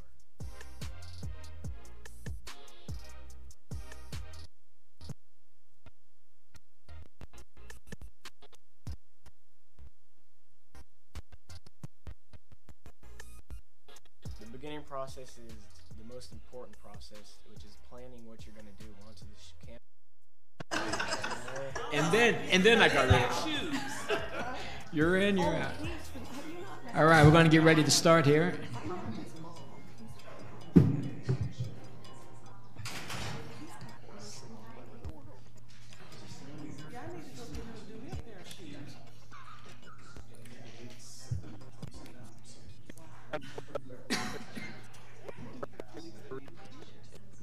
He's good.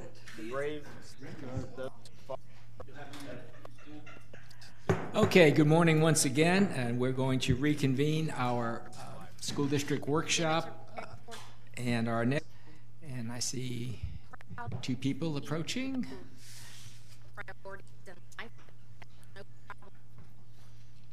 Ms. Cyrier, yes, Ms. Hazel. And who is going to be speaking first today? I'm going to do the speaking. Okay, so introduce yourself and your title, please. I'm Christine Cyrier, Library, Media, and Instructional Materials Specialist for Volusia County Schools. Good morning, Board, Chairman Persis, and Superintendent Russell. We're going to talk about the instructional material process today. All right. I think I just made it go. I don't. Rachel's going to be the clicker. There we go. Okay, so first we're going to talk about the state's process. And so they have a cycle where specific courses within certain subject areas and grade levels are called for adoption on a rotating basis. More recently, it's been for 5 years in a K-12 adoption, and the full cycle can be found in the handouts that I gave you along with board docs. The state instructional materials specification document gives specifications for the subjects to be adopted. These specifications outline the courses, the standards that the materials are expected to meet, and gives the publishers the standards alignment form, universal design for learning information, as well as identifies the specific components of the program. I did not print all those out, but they are in the board docs. I gave you this year's, which is math, last year's, which was science, and next year's, which is ELA. So their timeline is that they start with intents to bid in the spring before the adoption. And then reviewers start reviewing with video presentations and samples starting in July. These reviewers are reviewing throughout the year, and then the final state adopted instructional materials list is released.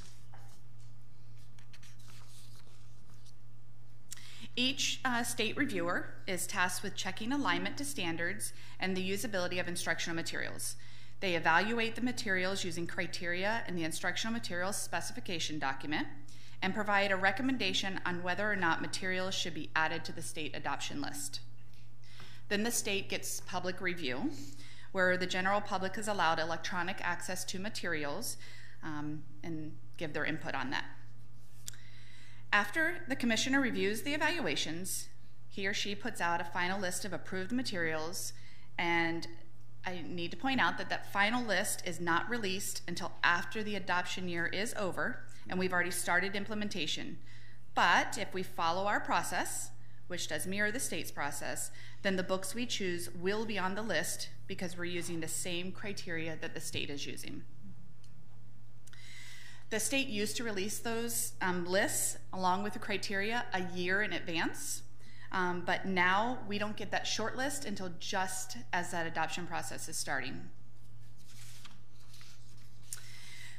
All right, so our process now.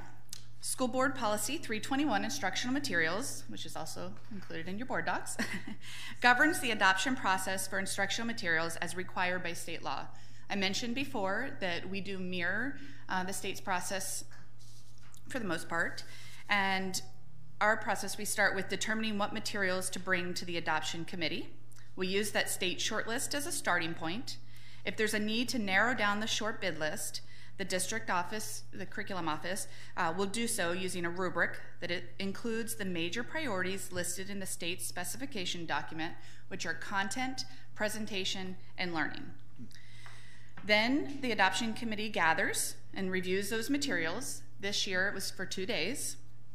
The publishers present 45-minute presentations on a lesson topic that we choose, and then there's time for questions afterward. The committee uses that same rubric I mentioned before that includes those major priorities. At the end, the ratings are compiled and the publishers are ranked. At that point, we send all the schools samples of the top 3 ranked choices. This year it was 4 because it was so close. And we ask the teachers to review those materials and rate them themselves. After all that information is gathered, the K-12 curriculum director, the instructional specialist, and the chief academic officer look at the adoption committee ratings, the teacher ratings, and make a determination of what to recommend.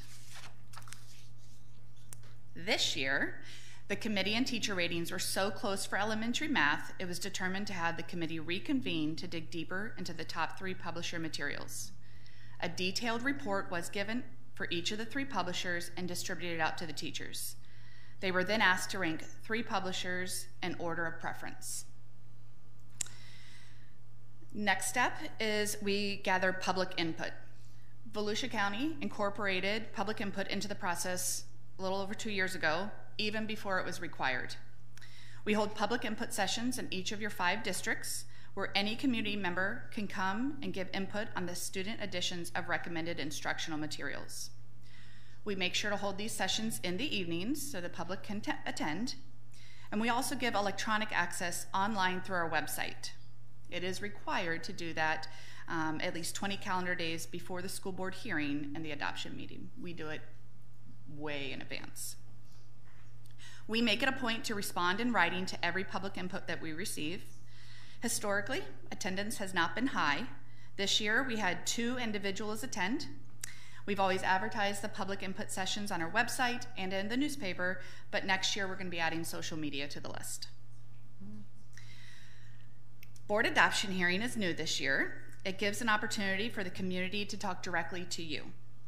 The recommended instructional materials will be scheduled as a board action item at a board meeting. Immediately before that action item, a public hearing will be conducted by the board, just as we do with the adoption of a school board policy, and those are scheduled for the next board meeting. Then you will vote on the materials recommended for adoption, and we have a 30-day waiting period after the board votes for anyone to file a contest. That's required by statute. Policy 321 outlines our policy if someone were to contest the adoption of those materials. Our timeline. So our current adoption is math, and it officially started last July, but we were looking at timelines long before that.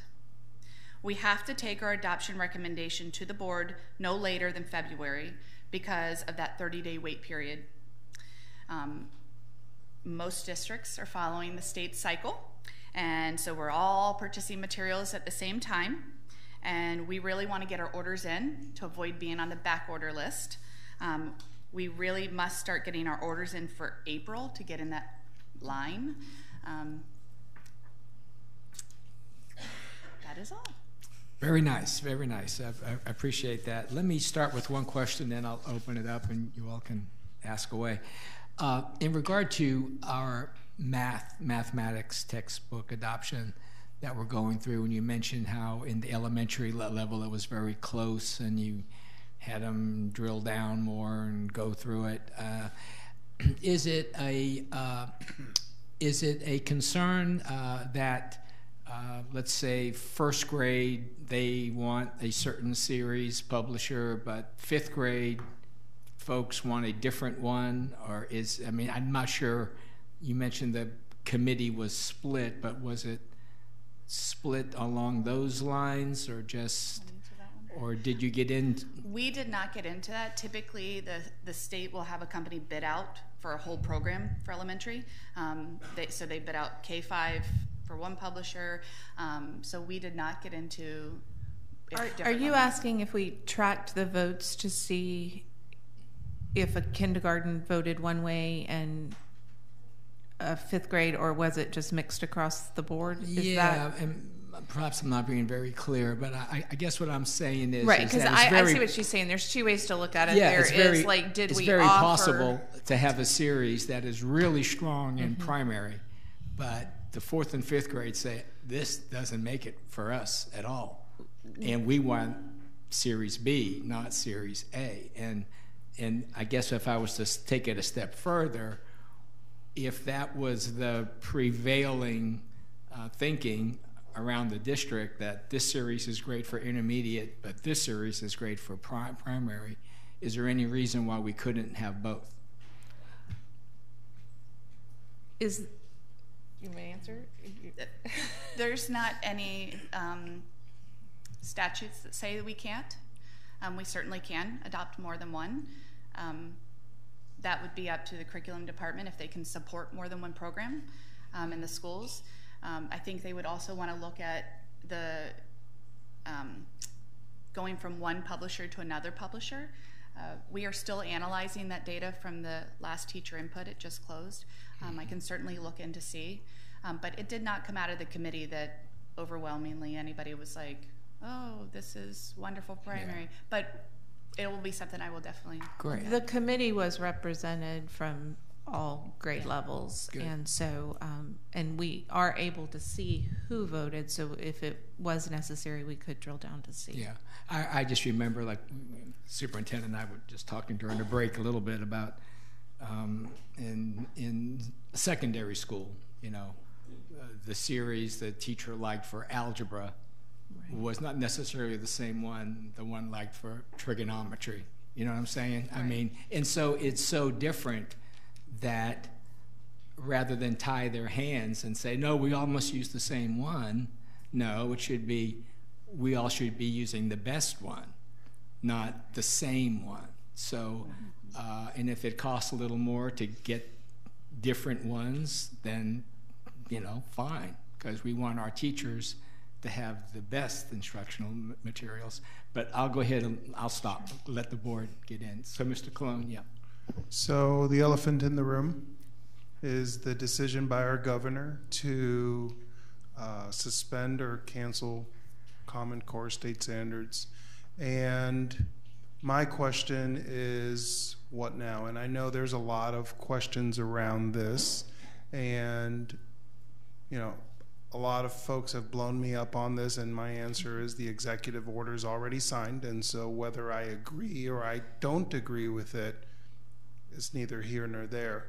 And so are we getting a sense, and I know we received, one of the counties has signed a resolution asking the governor for some clarification around the standards, specifically relating to this implementation, seeing as, you know, we don't want to buy not knowing what the new standards are going to be. And it's for me, it's kind of like Groundhog Day, I think. And so how do we not make this be 2014 again, which, you know, it's where we're struggling. And so what's the finger on that pulse? Because, you know, there's these timelines and we want approval no later than February, but we don't even know if we're going to buy stale math books. So thank you for the question, and I'll do my best. I have a feeling they knew that question was coming. We did have a little bit of a feeling that that question was coming, but thank you for getting it out of the way up front. I have been quoted as saying, I don't know what I would have done. I can't second guess what my predecessor did, but careful what you say because it comes right back, right? So we don't have any information. You're absolutely right. I believe it was Mr. Persis that sent us the resolution that another county school board did. We haven't gotten any information from the state as of yet. We are expecting that they will start to roll out that information. They're probably taking a step back and looking as well. But one of the things that we have done as somewhat of a proactive measure, and I know that Christine can speak more to this, is to contact and reach out to the textbook companies, particularly those top 3 that we're now voting on, to see what's their game plan for addressing this. And they've all responded in a very similar manner, that they are the good news in elementary, a lot of our textbooks are workbooks, so they're consumables. So as the standards change, they'll be changing those as they go along, but when you adopt, you make the purchase up front for those consumables to come in. A lot of the information is accessible and digital, so they will update those as they come.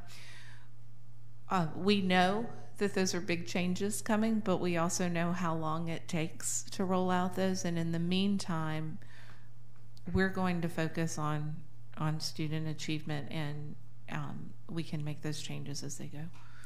Okay, that's the start of the answer to that question. Miss Wright has a question. So I want to follow up in the same vein. Hear what you're saying. However, were they the best textbooks based on the standards? The standards at the time.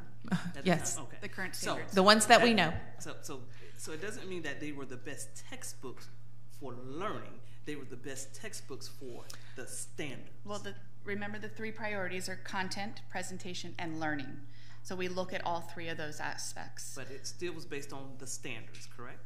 The current standards that they're learning. So my question to you, in looking at the textbooks and even asking some of the teachers, I have a 2-prong, and you may not be able to answer. Number 1, because they have a digital content, could we just go with digital content? Number 1, to reduce the price versus buying textbooks, so that teachers could access that. that should cut our textbook costs pretty much in half. It should. And that's something I would probably negotiate for the simple reason we don't even have those standards. Right. Their textbooks is based on the standards. Number two, with that in mind, do we have a group of math teachers that are really, really good that could probably look at good textbooks? I don't care what the standards are for the purpose, for our students to achieve irregardless of the standards. So I'll answer your first question. The digital cost is not half the cost. And I know we all are thinking, are you kidding? It doesn't take that much, but it really does take a lot.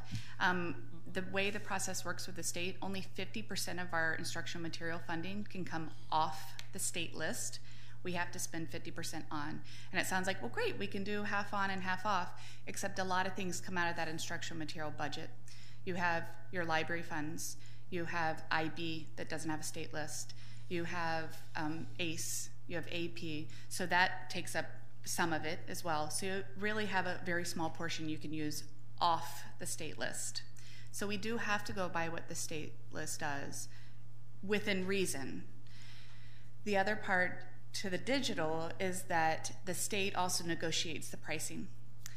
This law says that if a publisher gives one county a discounted price, they have to give all counties a discounted price. So the state bids out those prices for us. Can you build a special package? Absolutely. But the company is going to be very careful, and that they can't offer us half the price for digital only, because then they're going to have to offer every other district that. And so let me restate this then. Mm-hmm. Because if we go digital, we can buy a license for the district, correct? We always purchase licenses per student. No, not per student, per district. And the reason why I said not per student, that's why I said this becomes negotiable, because per student, quite naturally, the price increase. But if we buy this per district, and as our numbers fluctuate, be it up or down, our cost should be a little more fixed and should be reduced. So our cost is usually pretty fixed, because like Ms. Hazel said, is you purchase we will purchase next year for the next 5 years. I have talked to the publishers before about a district license, because it is much cheaper. They do not offer that. It is not on the table for them. And then my last question is, why are we going 5 years and we don't know what our standards are going to look like? Because the state requires it. Yeah, the state requires it. Your second question about gathering a group of star math teachers, that is what the committee is made up of, that adoption committee that gathers. They are made up of, it's through an application process, and they are top math teachers that have been selected for that committee. Thank you. Thank you. Good questions there, Ms. Wright.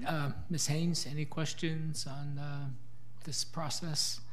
Well, I want to thank you for all of the steps that you've taken, and the fact that you put it back out for elementary again when it was close. And I was actually one of the people that went and viewed the books at the public. And so to kind of go along with what Mrs. Wright said, yes, they're written to the standards, but they also include parts that are maybe not our standards. There's always that piece within a textbook. And I want to thank you, and I want to thank all the committees and all the teachers that took the time to review the materials, because it's a big task. And when you asked them to do it a second time, I know a lot of them did. And so thank you for following the process so that we could, have the best selection for our students. Thank you, Ms. Haynes. Ms. Cuthbert. Good morning. Thank you for coming. As you negotiate, have you talked to the textbook companies about how long it would take them to retool? Because when we voted not to adopt, to purchase textbooks before, it's been 3 years for textbook companies to come back with Florida State standards in there and all that modeled. Have they given us another estimated time? They have not given us a timeline. I do have meetings scheduled with them, the top ones, to go ahead and talk about that.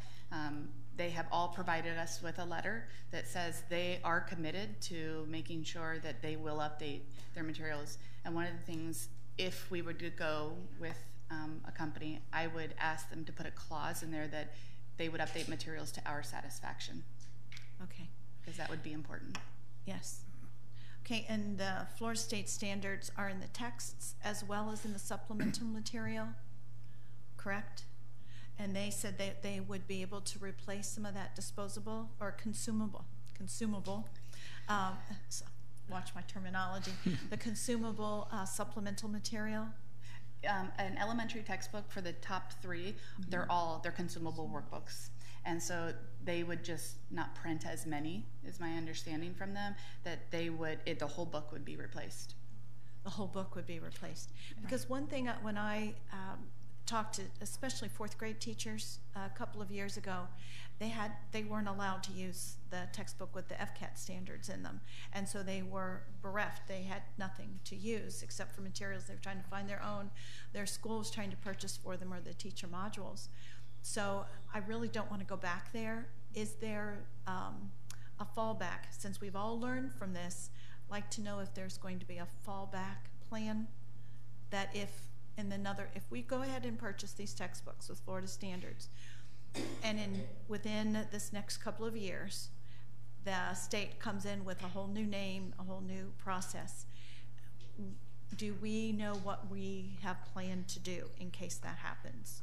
I mean, we would have a couple of years to create either new modules, new resources, find other textbooks, like what Mrs. Wright had suggested. Is there something that the state would accept in the meantime?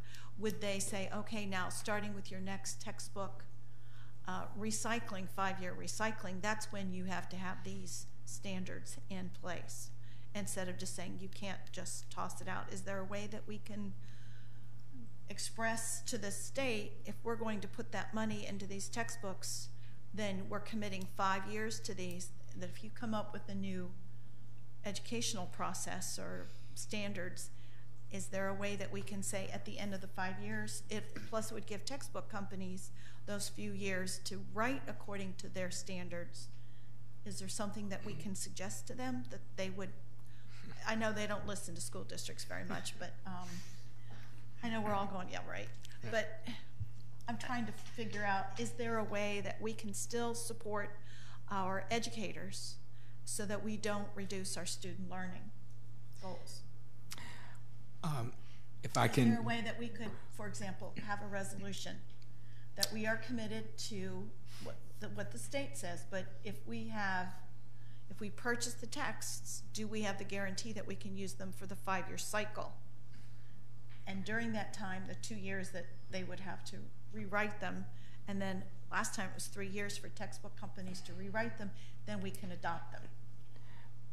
I can share with you what occurred yesterday. I was happened to be chairing yesterday the Central Florida Public School Board Coalition meeting, and I don't know, there's 13 or 15 districts there, and there were many superintendents there, and of course school board people, and of course this issue came up, and there are legislative liaisons there too who keep us informed of what's going on in Tallahassee. Now, got to understand, the session hasn't even started yet. It starts in March, and yet the governor did throw this out there. Their feeling from the legislative liaison people, they were saying that they see it's unlikely that anything is going to change this spring that would affect next school year. They say that's just, it's just not going to happen. They see what's likely to happen is they will say, let's form a committee to study these standards and make recommendations that the legislators would see probably next legislative session, the one in 2020. But even more importantly was the state testing, because the state testing has to align with the standards. Right. The other point that was made, that Florida's not by itself here. There are 45 states that have adopted Common Core or Common Core-like standards. So all these textbook companies, you know, they produce for textbooks for around the country. So the product that we're seeing here is very similar to a product that is being, you know, presented in Georgia and in other states. They can tweak it a little bit. So there was a lot of concern from the superintendents, but the prevailing wisdom was from the group that they were going to go forward with their math and adopt the books, because they had heard from the textbook companies that in the event anything changes, let's say in math, which they don't expect things to change dramatically, but whatever little tweaking is done along the way, that they could quickly adapt their workbooks and give that district new workbooks that would reflect the change in the standing. But other folks said,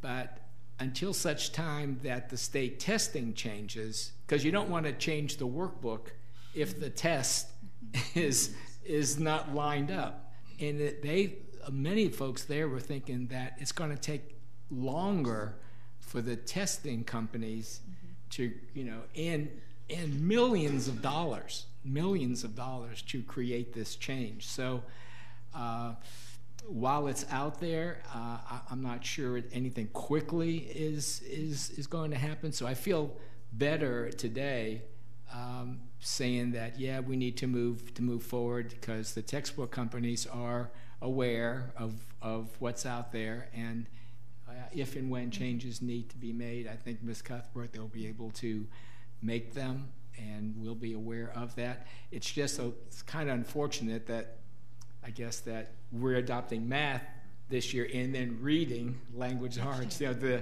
the two big ones, right? Right. Yeah, you know, back to back. Mr. Superintendent, I don't know whether you've heard anything else from your association. Or, about the same thing, that the state will not even start reviewing, the legislature, the standards until 2020, that cycle.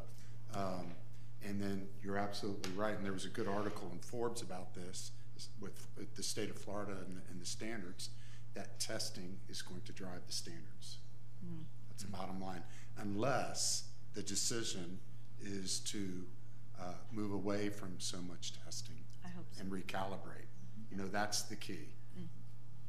Okay, so that my Ms. Cuthbert, go ahead. Okay, so that my whole point then is we do have time. We have 2 or 3 years within that 5-year cycle in order to support our educators.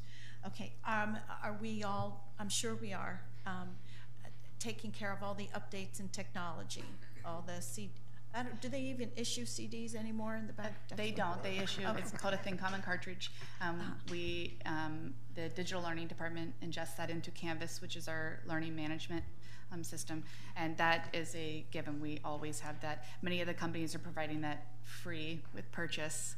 Right. So yes. Okay, so it will be going into our student information system. That's good. Yes, it will.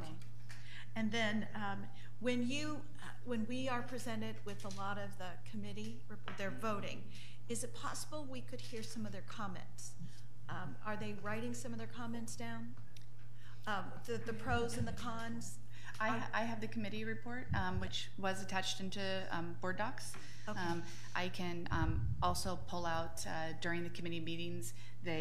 I have chart papers, I have notes. I can pull all of that together and provide that for you for each one of the publishers. Yeah, I would like to hear what they have to say. Absolutely.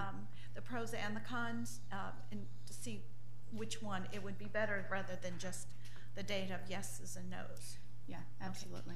Okay. They do rate it, and I can give you all of that data on each of the areas, that content, presentation, and learning. Within there are a bunch of and they rate individually on that. I can give you all of that. Okay. And how heavy will these textbooks be? I have seen them. They're workbooks. They have tear out pages. Okay. So most of the teachers tear out the pages or have the students tear out pages. So they're not carrying around those textbooks. The secondary schools, it all pens. I mean, some of them are a heavy textbook, but we always purchase the digital piece, and that is available for those students who do have online access at home. And do they still make Braille and texts that are larger in print? They so do. Students with disabilities sometimes We have to need request larger them, print? and now's the time. As soon as we make our decision is when we let them know and they start making them. They are provided at no cost to us. Okay. And do they ever give us texts in Spanish or French? Many of the companies, well, all of the companies do provide it in Spanish. Not usually in French, but the online or other languages, the online piece will translate for them. Oh, okay. Oh, good. Thank you so much. Welcome. Thank you, Ms. Cuthbert. Mr. Cologne?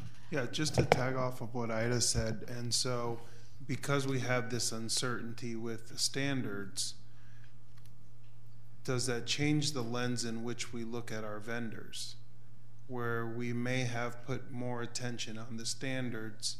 Now, if we place a little bit more attention on the overall quality of the learning experience, then regardless of what happens to the standards, it's going to be a more solid product. And so I know that the state vets the vendors, but maybe the lens is a little bit different given the change. And and will we reconsider that, and say, okay, based on the standards, these were the 3 best ones, but because we have the uncertainty, this one covers the bases differently, may not align totally, but has a better, greater experience. So just a thought.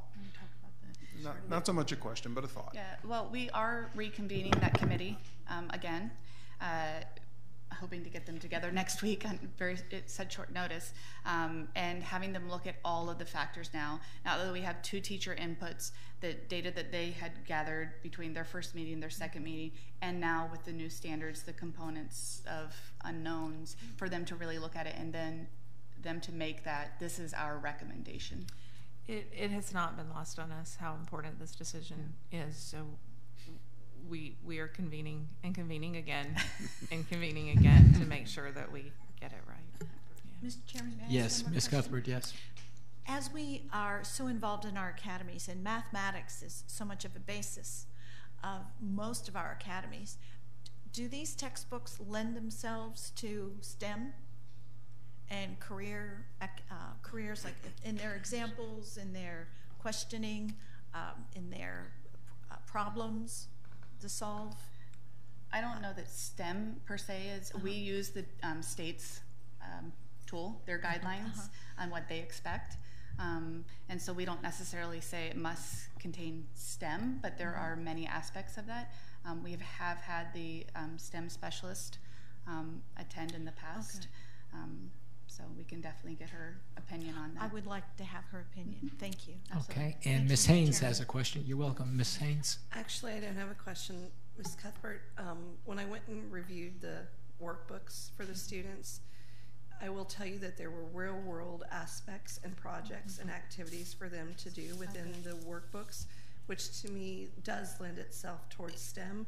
And so those were components within the workbooks, which I was very interested in seeing, because loving math the way I do, I know we need to make the real-world connection. And so it was there in the components. Well, thank you. Glad I asked that question. Yeah. Thank you. Good.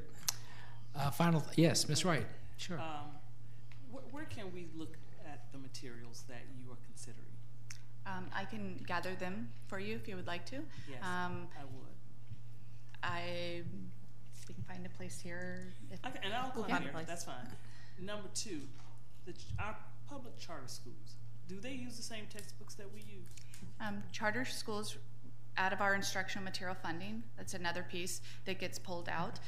They receive their own instructional material funding, and they can choose what they want to do with that instructional material funding. Some of them do choose to purchase what we have, but it's up to them. Great. Final thoughts. Yeah, Ms. Haynes. So one final thing, if you're going to bring the materials here for us to look at, I'd like to see the teacher materials, because when I went and looked at the materials, I only got to see the student side of it, so I would like to also see the teacher side of it. I can make sure we bring the whole packet. Thank you. Thank you so much. Let me ask you this. When we vote on this, which I guess is going to be the next school board meeting? Yes, sir. Because it's February, you said, and I think that we only have one meeting left. So will the teachers who are on the committee, can you ask them to be present at the board meeting? I'm not saying they, you know, if they can, just in case we have a question for one of them, be nice to hear some of those math specialists. And have we, or are you, well, let's see, today's what, the 12th? So there's still a few days left in February. Have you been made aware, or are you aware of what other districts have already purchased in regard to mathematics? I mean, do you see any trend yet, or is it too early? We had an informal list, and I spent a good part of the morning yesterday calling all of them and asking who was comfortable with us sharing and who wasn't. Many of them were like, I'm not comfortable with you sharing yet. Yes, because we had the board hasn't approved it yet? Either the board hasn't approved it, or two of them had a board approval but were on hold, had been directed to halt and not do anything. The 6 that I spoke to that were okay, 2 of them were on hold, and 4 of them said, we're proceeding ahead. Our neighboring lake is on an off cycle. Seminole is going, they're proceeding ahead.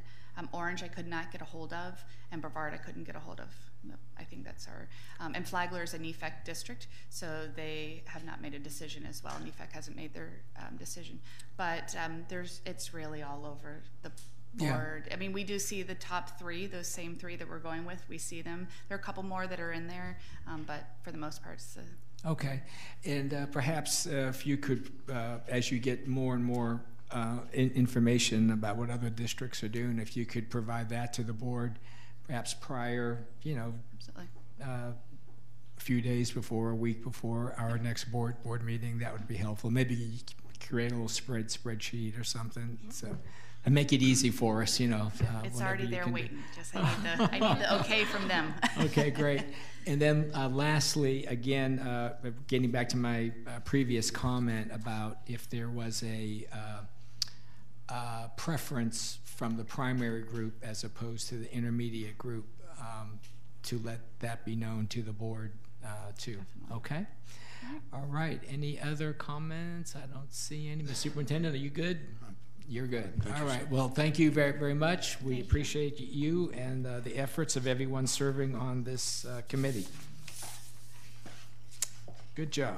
All right. Our final, I hate to use the word final because there's always something else. So let's just say our next item on the workshop is our one of our favorite ones, the SIS ERP update. And if you all would be kind enough to introduce yourselves before you begin speaking and your titles, take it away. Good afternoon, Mr. Chairman, board members, Mr. Russell. I'm Pam Willingham, project manager for the ERP. We're just going to do a quick update for you today. And with us is Christy Moss. Christy joined us in November as another project manager for the ERP. Mm-hmm. Hi there. Is this on? Just kind of pull it in. Yeah.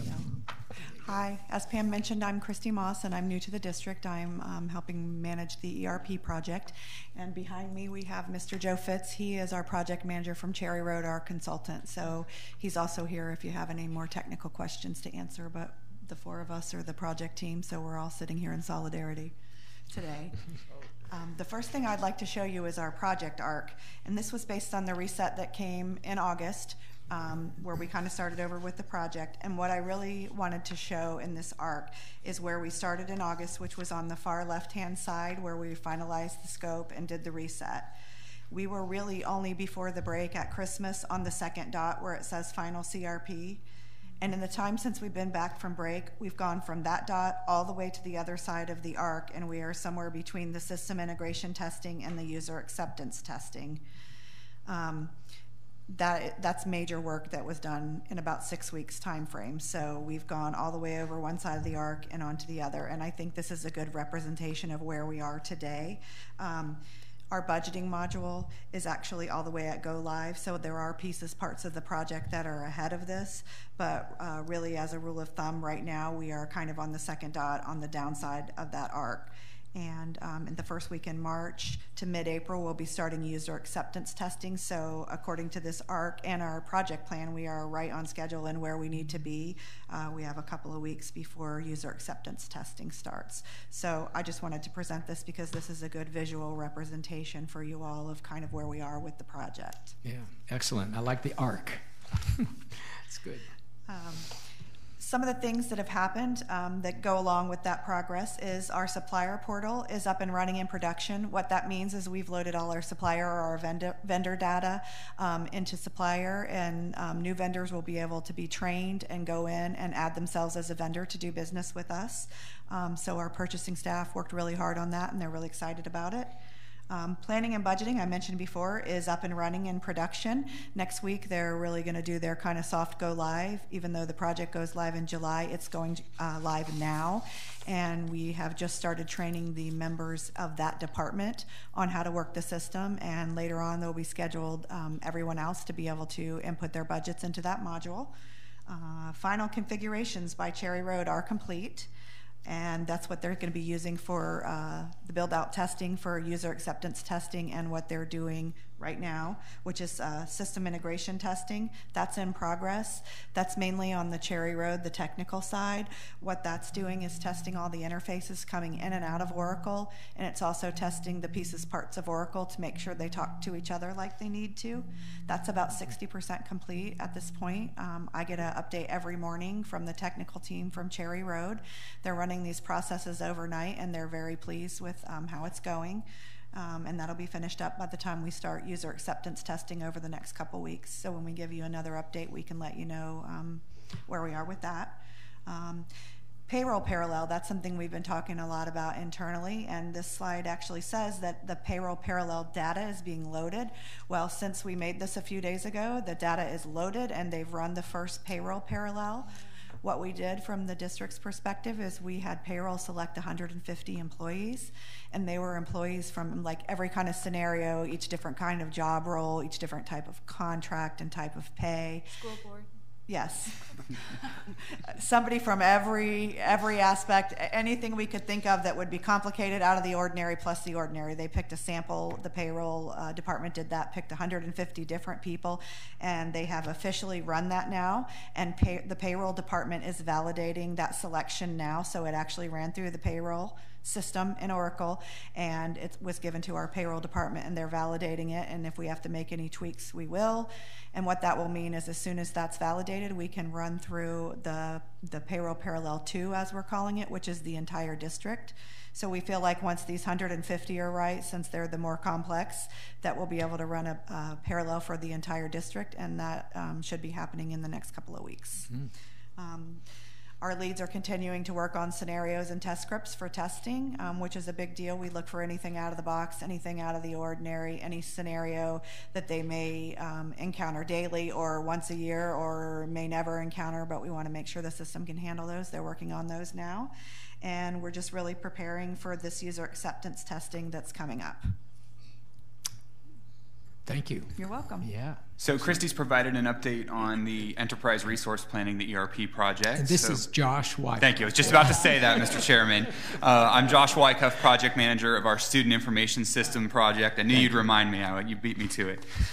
We're in really a similar phase right now on the student information system side as we're moving toward these concurrent go-lives. So we are beginning our user acceptance testing as well, making sure that our process owners get their hands on the customizations that Focus School software built for us and making sure things are working the way that we intended them to.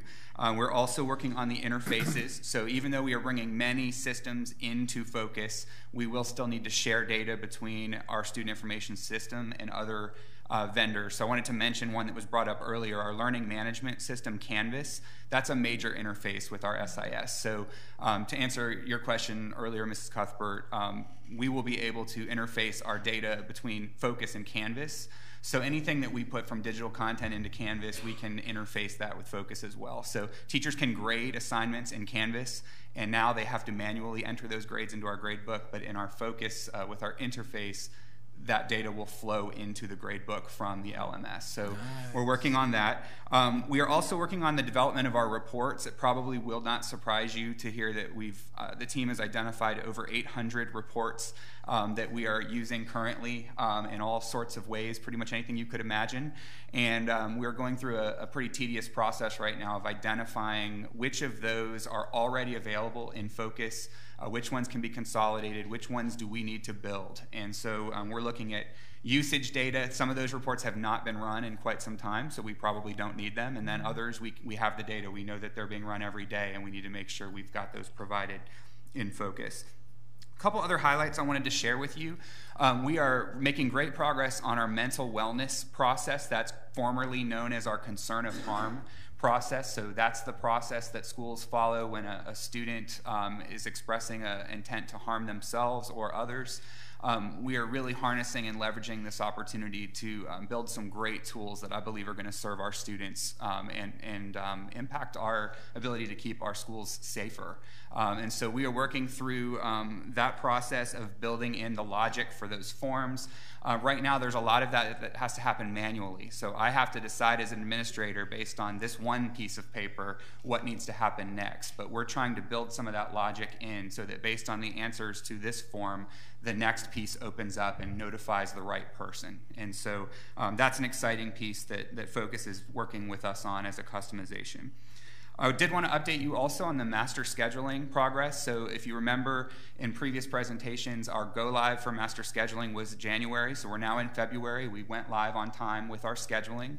Our middle and high schools are well underway. They have had several rounds of training now on the master scheduling process. And so that is continuing and proceeding well.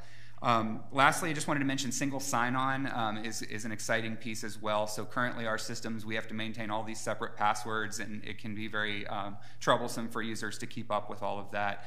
We've tested our single sign-on in Focus so that we will be able to put a tile in vPortal where they go for Canvas and where they go for all those other things, and will not need to enter a separate password to get into the system. So that's an exciting piece as well. We're still proceeding toward our planned go live of July. So as we near completion of both of these projects, the burden of work is shifting toward training and following that support. So we just want to update you on training. There's been a lot of work going on at the district level to provide the kinds of training that's personalized for the teachers, for the staff, so that they get training that they need and to have it just in time. So what you see on the screen is this variety of personalized training that will be available depending on the course. So for instance, for teachers, they may choose to go to a central location for face-to-face, that's that F to F there, in a small group. And for the purposes of our training, we're calling small groups around 20 participants. Teachers may choose to do that at Volusia Learns, or for instance, they may choose to wait and do it online, entirely online. Or there is an option there of a combination of the two, where they could come to a large group session, learn how to proceed through the materials online, and then go do their own self-study of the online materials. So we're offering lots of options there. What you see here are a list of the probable, and in some cases, very highly probable dates. As we get out into the future of May and June, things are less certain at this point, but it's early, right? It's early February still. You'll notice a couple of things there that are approaching very quickly. The February 25th date through April, that's for budget specialists and budget bookkeepers at school and department levels who are currently using the Budget Workbench software for district funds. And so that training is starting very quickly. We are really gearing up for that with materials and logistics of all of that. It's taken care of. You'll notice for June 5th through 6th, the Clerical Institute is there. That is something that Josh and you're looking at the party planners right here, right? We're really pulling together location and a lot of training for our office specialists out at the schools and at the district level during those 2 days. So that's something that you'll be hearing more and more about in the coming months. And then Volusia Learns, that's listed there for June 10th through the 20th. This is the year that, because of ERP and SIS, we've enlarged the timeline for that training for 2 weeks. So instead of a normal 1 week, it's 2 weeks. Now this is optional for teachers, of course. And then we get to July and beyond. There will be trainings going on. We just don't have the details on those yet, so we're still working them out. And I wanted to point out to you that because of the phased nature of both of these, we've got large and important groups that are already engaged in training or will be very soon. So even though we know that there are some points in the calendar that are going to be just very heavy for training, if you think about on the student information system side, your data office specialists and your registrars at all 3 levels, those are your key clerical staff who work all day. They have that SIS open all day long. They're going to have their core training for registrars and enrollment, for scheduling, for data office specialists by March 15th. They'll have that under their belt. There are other pieces, if they also do office attendance, then they may need the attendance course. But the heavy lift for them on the clerical training, we've been able to stagger that so that they're in the system now. Our data office specialists are working in the master schedule right now in focus, and we're hoping that that will help us with just the volume of training that is still to come, that we'll have some key groups that have already had some significant training. So we're here to answer your questions. Well, good. We may have a couple here. So let's see. Anybody want to go? Yes, Ms. Wright. I just have one question. So for the interface part, and I'm looking at the SIS, when you talked about over 800 forms that you currently have, as a teacher, and I'm going to use attendance since we're talking about the registrar, as they put that information in, will it automatically generate a populated report for the registrar, where she will not necessarily have to go run the report, but it'll generate it automatically? So the answer to that question is that capability is there. And what we are working on right now is what reports do we need, and what you're describing is an ad hoc format where I just can click it and it's there. I don't need to go anywhere and pull the data together. If I want to see how the numbers change tomorrow, I run it again. So there are a lot of reports right out of the box in Focus that are there for users right there on a certain menu, or they can even just type the keyword into a magnifying glass. It'll take them to the report. There are going to be some other more complicated reports that we will have to build, and then we have some options about how we push those out onto the menus. We don't want, obviously, 800 reports on the menus. Right. So we're really prioritizing, what are the high volume things that we need, by role. People need that all the time, easy access, versus things that, there's master scheduling reports that are only run during that scheduling season every year. Those could probably be tucked away somewhere else in the system. Last question for me. Mm-hmm. So when I do the single sign-in, will I have a dashboard for either, depending on my role? So say I need both systems. Will I have a common dashboard? So the dashboard between the two systems is not the same dashboard. Now for staff members, you'll get to the systems through your vPortal in the same spot, 2 different tiles, but they are separate systems. Inside of the student information system, yes, your roles are there. So if you've got multiple roles, one example is a staff member who's also a parent. They have kids in our school district. They will be able to toggle between their parent dashboard and their staff dashboard with one login and not have to log into multiple dashboards. Same for our parents. All of their children, once it's all set up and they've registered for their account, are in one dashboard where they can just go between them. Right now, that's not the case. It's a separate login for each student. Okay, so let me get a little more specific. Sure. So say I'm in bookkeeping, I need something from the SIS side, but I also need something from the other side. Will I have to toggle between the two? In that specific example, yeah, they're separate. So if I need student data and I'm also a bookkeeper running financial reports, that would be one in SIS, one in ERP. There is reporting capability built into ERP that would allow our tech services team, for instance, applications, to go in and build a custom report that could pull the data from both systems, but that's not an instantaneous thing. It needs to be built out. Ms. Haynes. So looking at your training schedule, who's providing all of this training? Great question. It depends. It depends on what we're looking at. For our large groups, we're looking at a train-the-trainer model. So we are looking at our digital learning teacher leaders, our personalized learning leaders, our PLLs are going to have a big role to play in our instructional training for instructional staff.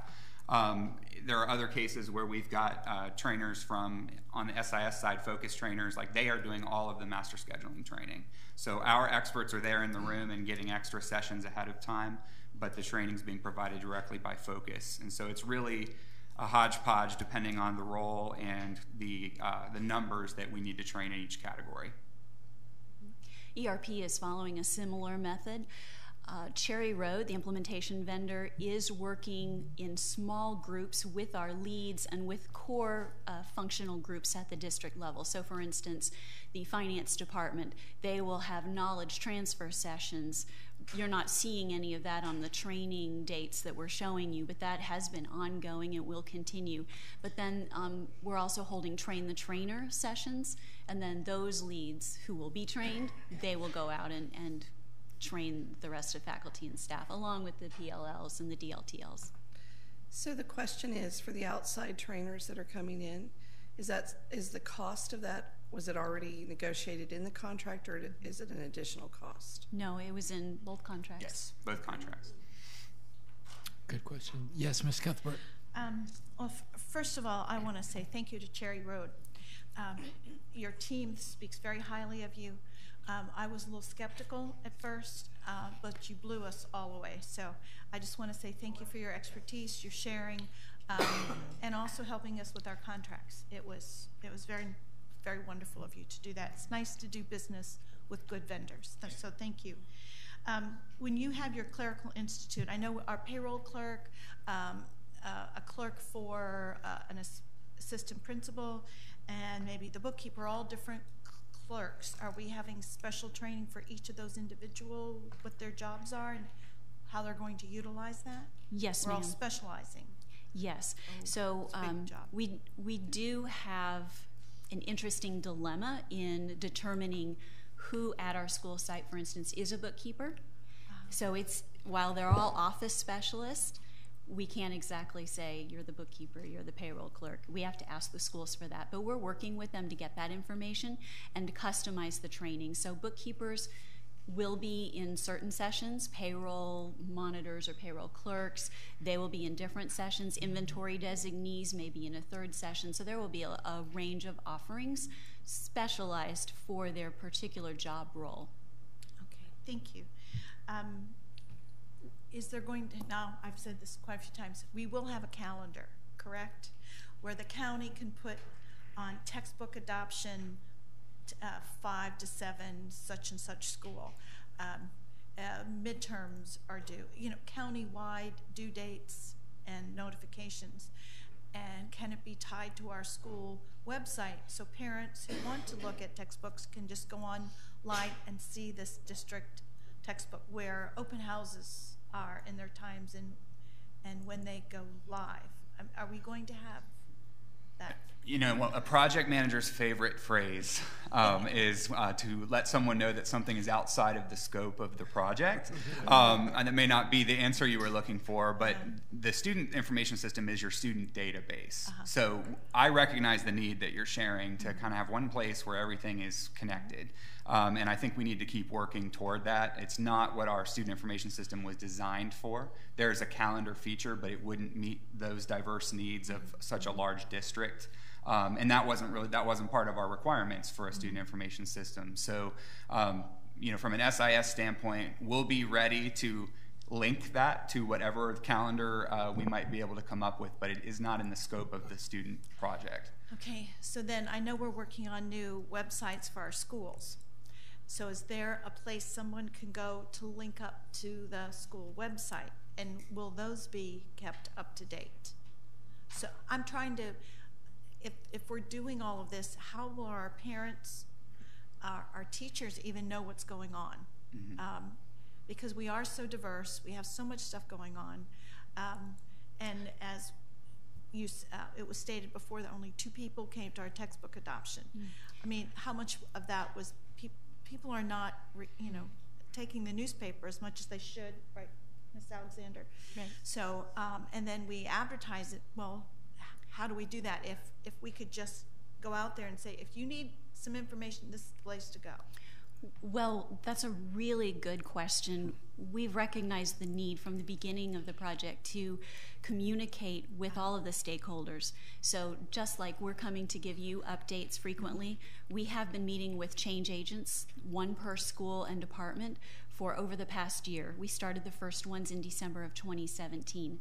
And we communicate to them everything we know during that month, and then they share that with their faculty and staff.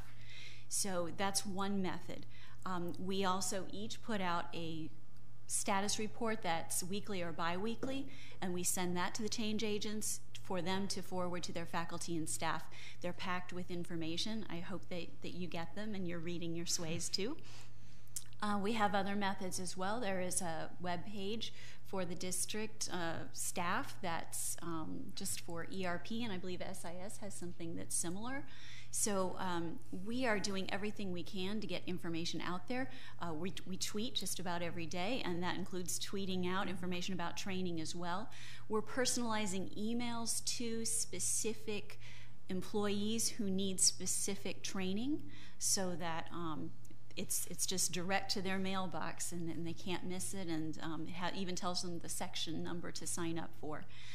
So we're doing what we can to get that need out. And my last question, are you going to provide an opportunity maybe during pre-planning? Because people purposely forget in July, just to have sanity.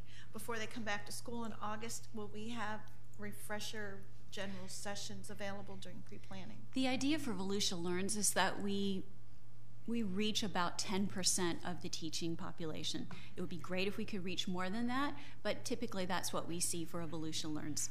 So knowing that only 10% will be trained, then obviously we're going to have to do quite a bit of training during pre-planning. We're trying to make it as least disruptive as we can so that they can spend that time in their classrooms. And that's when you may see some of the larger auditorium sessions, the large group sessions being offered, so they can come to a central location, spend an hour, and then go back and do the online learning when they have a chance. We're also hoping to partner with schools. This is something we are planning, but we just don't have it finalized yet, to use change agents and DLTLs at each school to provide smaller group sessions as needed. Thank you. I appreciate your Thank you, Ms. Cuthbert. Mr. Cologne? So all of these things are wonderful. However, it's all going to come down to go live date, elbow-to-elbow support, super users, all of that. How are we looking on that elbow-to-elbow support? Because I think that I don't know where we're going to get all of these people from, but somehow they're just going to... We've worked with the change agents to give us the names of hallway heroes. So for the majority of schools, we have that information already, and we'll be reaching out to the hallway heroes to offer special sessions at Volusia Learns so that they can get trained early. They will be one of the very first sessions that's offered, and we'll be working with them and keeping in touch with them. So we are working to gather that list. Some schools it's a small list, other schools it's 10, a dozen. So will these hallway heroes have no other responsibilities other than supporting the go live? Because if they do have other responsibilities, and having worked with large go lives, I can tell you this is not going to work. Yeah, they do have others. And so do we, and I know Deb's going to cringe, so do we need to consider bringing in go live support just for this project, to have that elbow-to-elbow support, because if your hallway heroes are folks that are occupied with other duties, we don't want them away from those. We're trying to make this as least disruptive as possible. And so to have folks, and I get that getting to that go live date, these change agents are important and get the message out and all that good stuff. However, on the day of go live, if they're not available, it's almost like you didn't plan for the unexpected. If I could, on the SIS side, I believe there's similar plans on the ERP side that Pam or Christy could speak to, but we have a very comprehensive go live plan. So the Hallway Heroes is not it for support. That's just one piece of kind of, I might want to go to my friend next door before I call someone I don't know, making that option available. But Focus will be here in force, living here with us for weeks and weeks and weeks, and then in a staggered way, even for months, all the way through our first report card run, our first FTE survey 2 in October, our first semester report card even in January of 2020. So they've got a pretty comprehensive checklist, a war room, and all kinds of plans of how to be ready out in the buildings. We'll be visiting those schools. We'll be there on the ground in addition to having some centralized support available. And then I also want to mention we've made plans, that plans are in progress to beef up our in-house support desks. We have a tiered support desk that is going to have more resources than it has previously, recognizing that this is new. And so there's going to be the need for additional support. So you mentioned Focus. I take it they're a contractor that we're going to use for this, correct? They're our vendor. So are they going to have a physical body at every school to support? They have plans to be at every school within the first day. Not everyone, we don't have a body from Focus at every one of our, 70 schools on day one at the same time. But we do have kind of a hubbed plan to be out and about, and also that central support so that they can tell us, hey, here's where the issues are, and we can be working on any solutions needed. So having worked with Go Lives, and I understand the hub support model, but that's not going to get the support to the teacher when she needs it. And so to not have those, at least in the first week, you can always back down your support, but to not have the support, and I get the tiered model, I get the call center, I get all of that.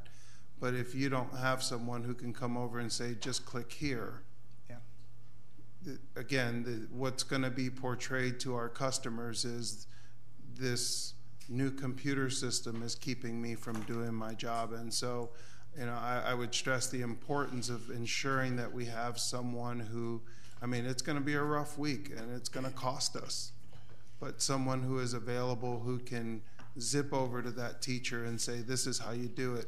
Or, I'm on my way there knowing that someone is on their way there. I get even, and some of our schools are larger, so that might even need to be 2 people. But to have nobody and, your call center is going to blow up. Again, I deal with this, what I do for a living. And so I'm concerned with that aspect, because that's what's going to make or break this experience. Everything you've discussed is great on paper, but when you flip the switch and say go, if it doesn't turn on, and mind you, the instruction may be you need to plug it in first, but somebody's got to be able to say, plug it in. And so I still have, and I've expressed that from day one, I still have a lot of concern with the opportunities that we have there. Thank you. Thank you, Mr. Cologne. Excellent point. It is going to obviously depend on how comfortable and how knowledgeable the people are who are going to be using these systems. So, whatever extra training, whatever extra help can be there, that means a lot. So, kind of think about that, Josh, Pam, when you're going through it. Let me ask you a question in terms of this May. Is it May when we used to register kindergarten in May? Yes. So are they going to be using the new system? Yeah, great question. So our registrars will receive their core enrollment training, their basic job functions. How do I enroll a student, withdraw, transfer a student? That's coming up the middle of March. And then pretty soon thereafter, any new enrollments where the student is coming into one of our schools for the first time in August of 2019, that student will go directly into focus. So a family that moves to the area that wants to start school right now is going to stay in our legacy system, but we'll have a cutoff where students for next year, including all of those incoming kindergartners, their registrations will go into the new system. Yeah, well, I was thinking, because when Mr. Colon was talking, it'd be whatever we can do to kind of phase some of this in before the big crunch in the fall. So as that relates to, okay, so kindergarten in May, and then on July 1st, say from that point forward, when the fiscal year changes and everything, is that happening too? I mean, is that all on the new system after July 1st? Am I being clear? Yeah. If you're asking about the business systems, well, let's say something like payroll. How about payroll? Everybody wants to know about that. What will that flip over after July 1st? Is that the plan? Yes. Okay, so that'll be good to kind of work out some glitches with a very small payroll, you know what I'm saying, in July during those months as compared to when everybody comes back to work. Correct. I do want to say something, though, just to be clear for anyone who may be listening. Summer school teachers, they're paid hourly, and they have a method that they've used for a very long time where it's very manual method. So while that's not for running payroll per se, but that's for timekeeping, they'll continue to use that. But the payroll will be run in the new system. Got it. Good. And a lot of the bills that they're going to be paying, like in AP and finance, when you think about a July 1st date, a lot of those bills are going to be from the previous fiscal year in the beginning. Of course, so we're going to be still paying those in the old system. So it won't be a mass quantity on July 1st of things that are hitting the new system because some are still going to be hitting the old system. So that's really a good way for us also during this, well, I don't want to call it the slower time of the year, but where there aren't full payrolls running and we're still paying bills out of last fiscal year, it will give them the opportunity to transition into the new system a little easier. Yeah, good point. Yeah. Mr. Superintendent, any comments? I want to thank them for this presentation. Some interesting information that I received in the last week is that we have about 7,500 employees. 4,700 are teachers, and to me that's your largest bulk of training that you have to do. But I was told if half of your teachers are trained on SIS and ERP before day one, count that as a victory. And I was thinking 4,700 the entire time because you're building capacity. And something I did not think about is, I call it do-it-yourselfers, or as Dan Page-Pender says, the digital natives. The younger people that are in our system are not going to want to go to those face-to-face sessions where they say, click here, click here. They'll want to train on their own. So we're going to set that up as well. Mrs. Wright, I want to let you know that Cabinet in May is being trained to be trained the trainer. So that will be coming about. And I do agree, and you have said from day one, look at your support, when school opens, that in one of our workshops, we will speak specifically to the level of support that we're proposing as we move forward. And another thing that I'll say publicly is we may want to consider reaching out to some of our partners. I work in informatics, and who knows, Admin Help may be willing to offer some folks who'd be willing to learn and support on that day. Again, we do have a partnership, and who knows? So, well, thank you. Pam, Josh, any further comments? Christy. Christy. Thank you. Thank you all three of you being here, and thank everyone else that's so involved with this mammoth project, for sure. It is huge. It is huge. Well, look at the time. Man, I tell you what. Jeez. Are we good or what? All right, we are going to adjourn this workshop, and we will reconvene for the school board meeting.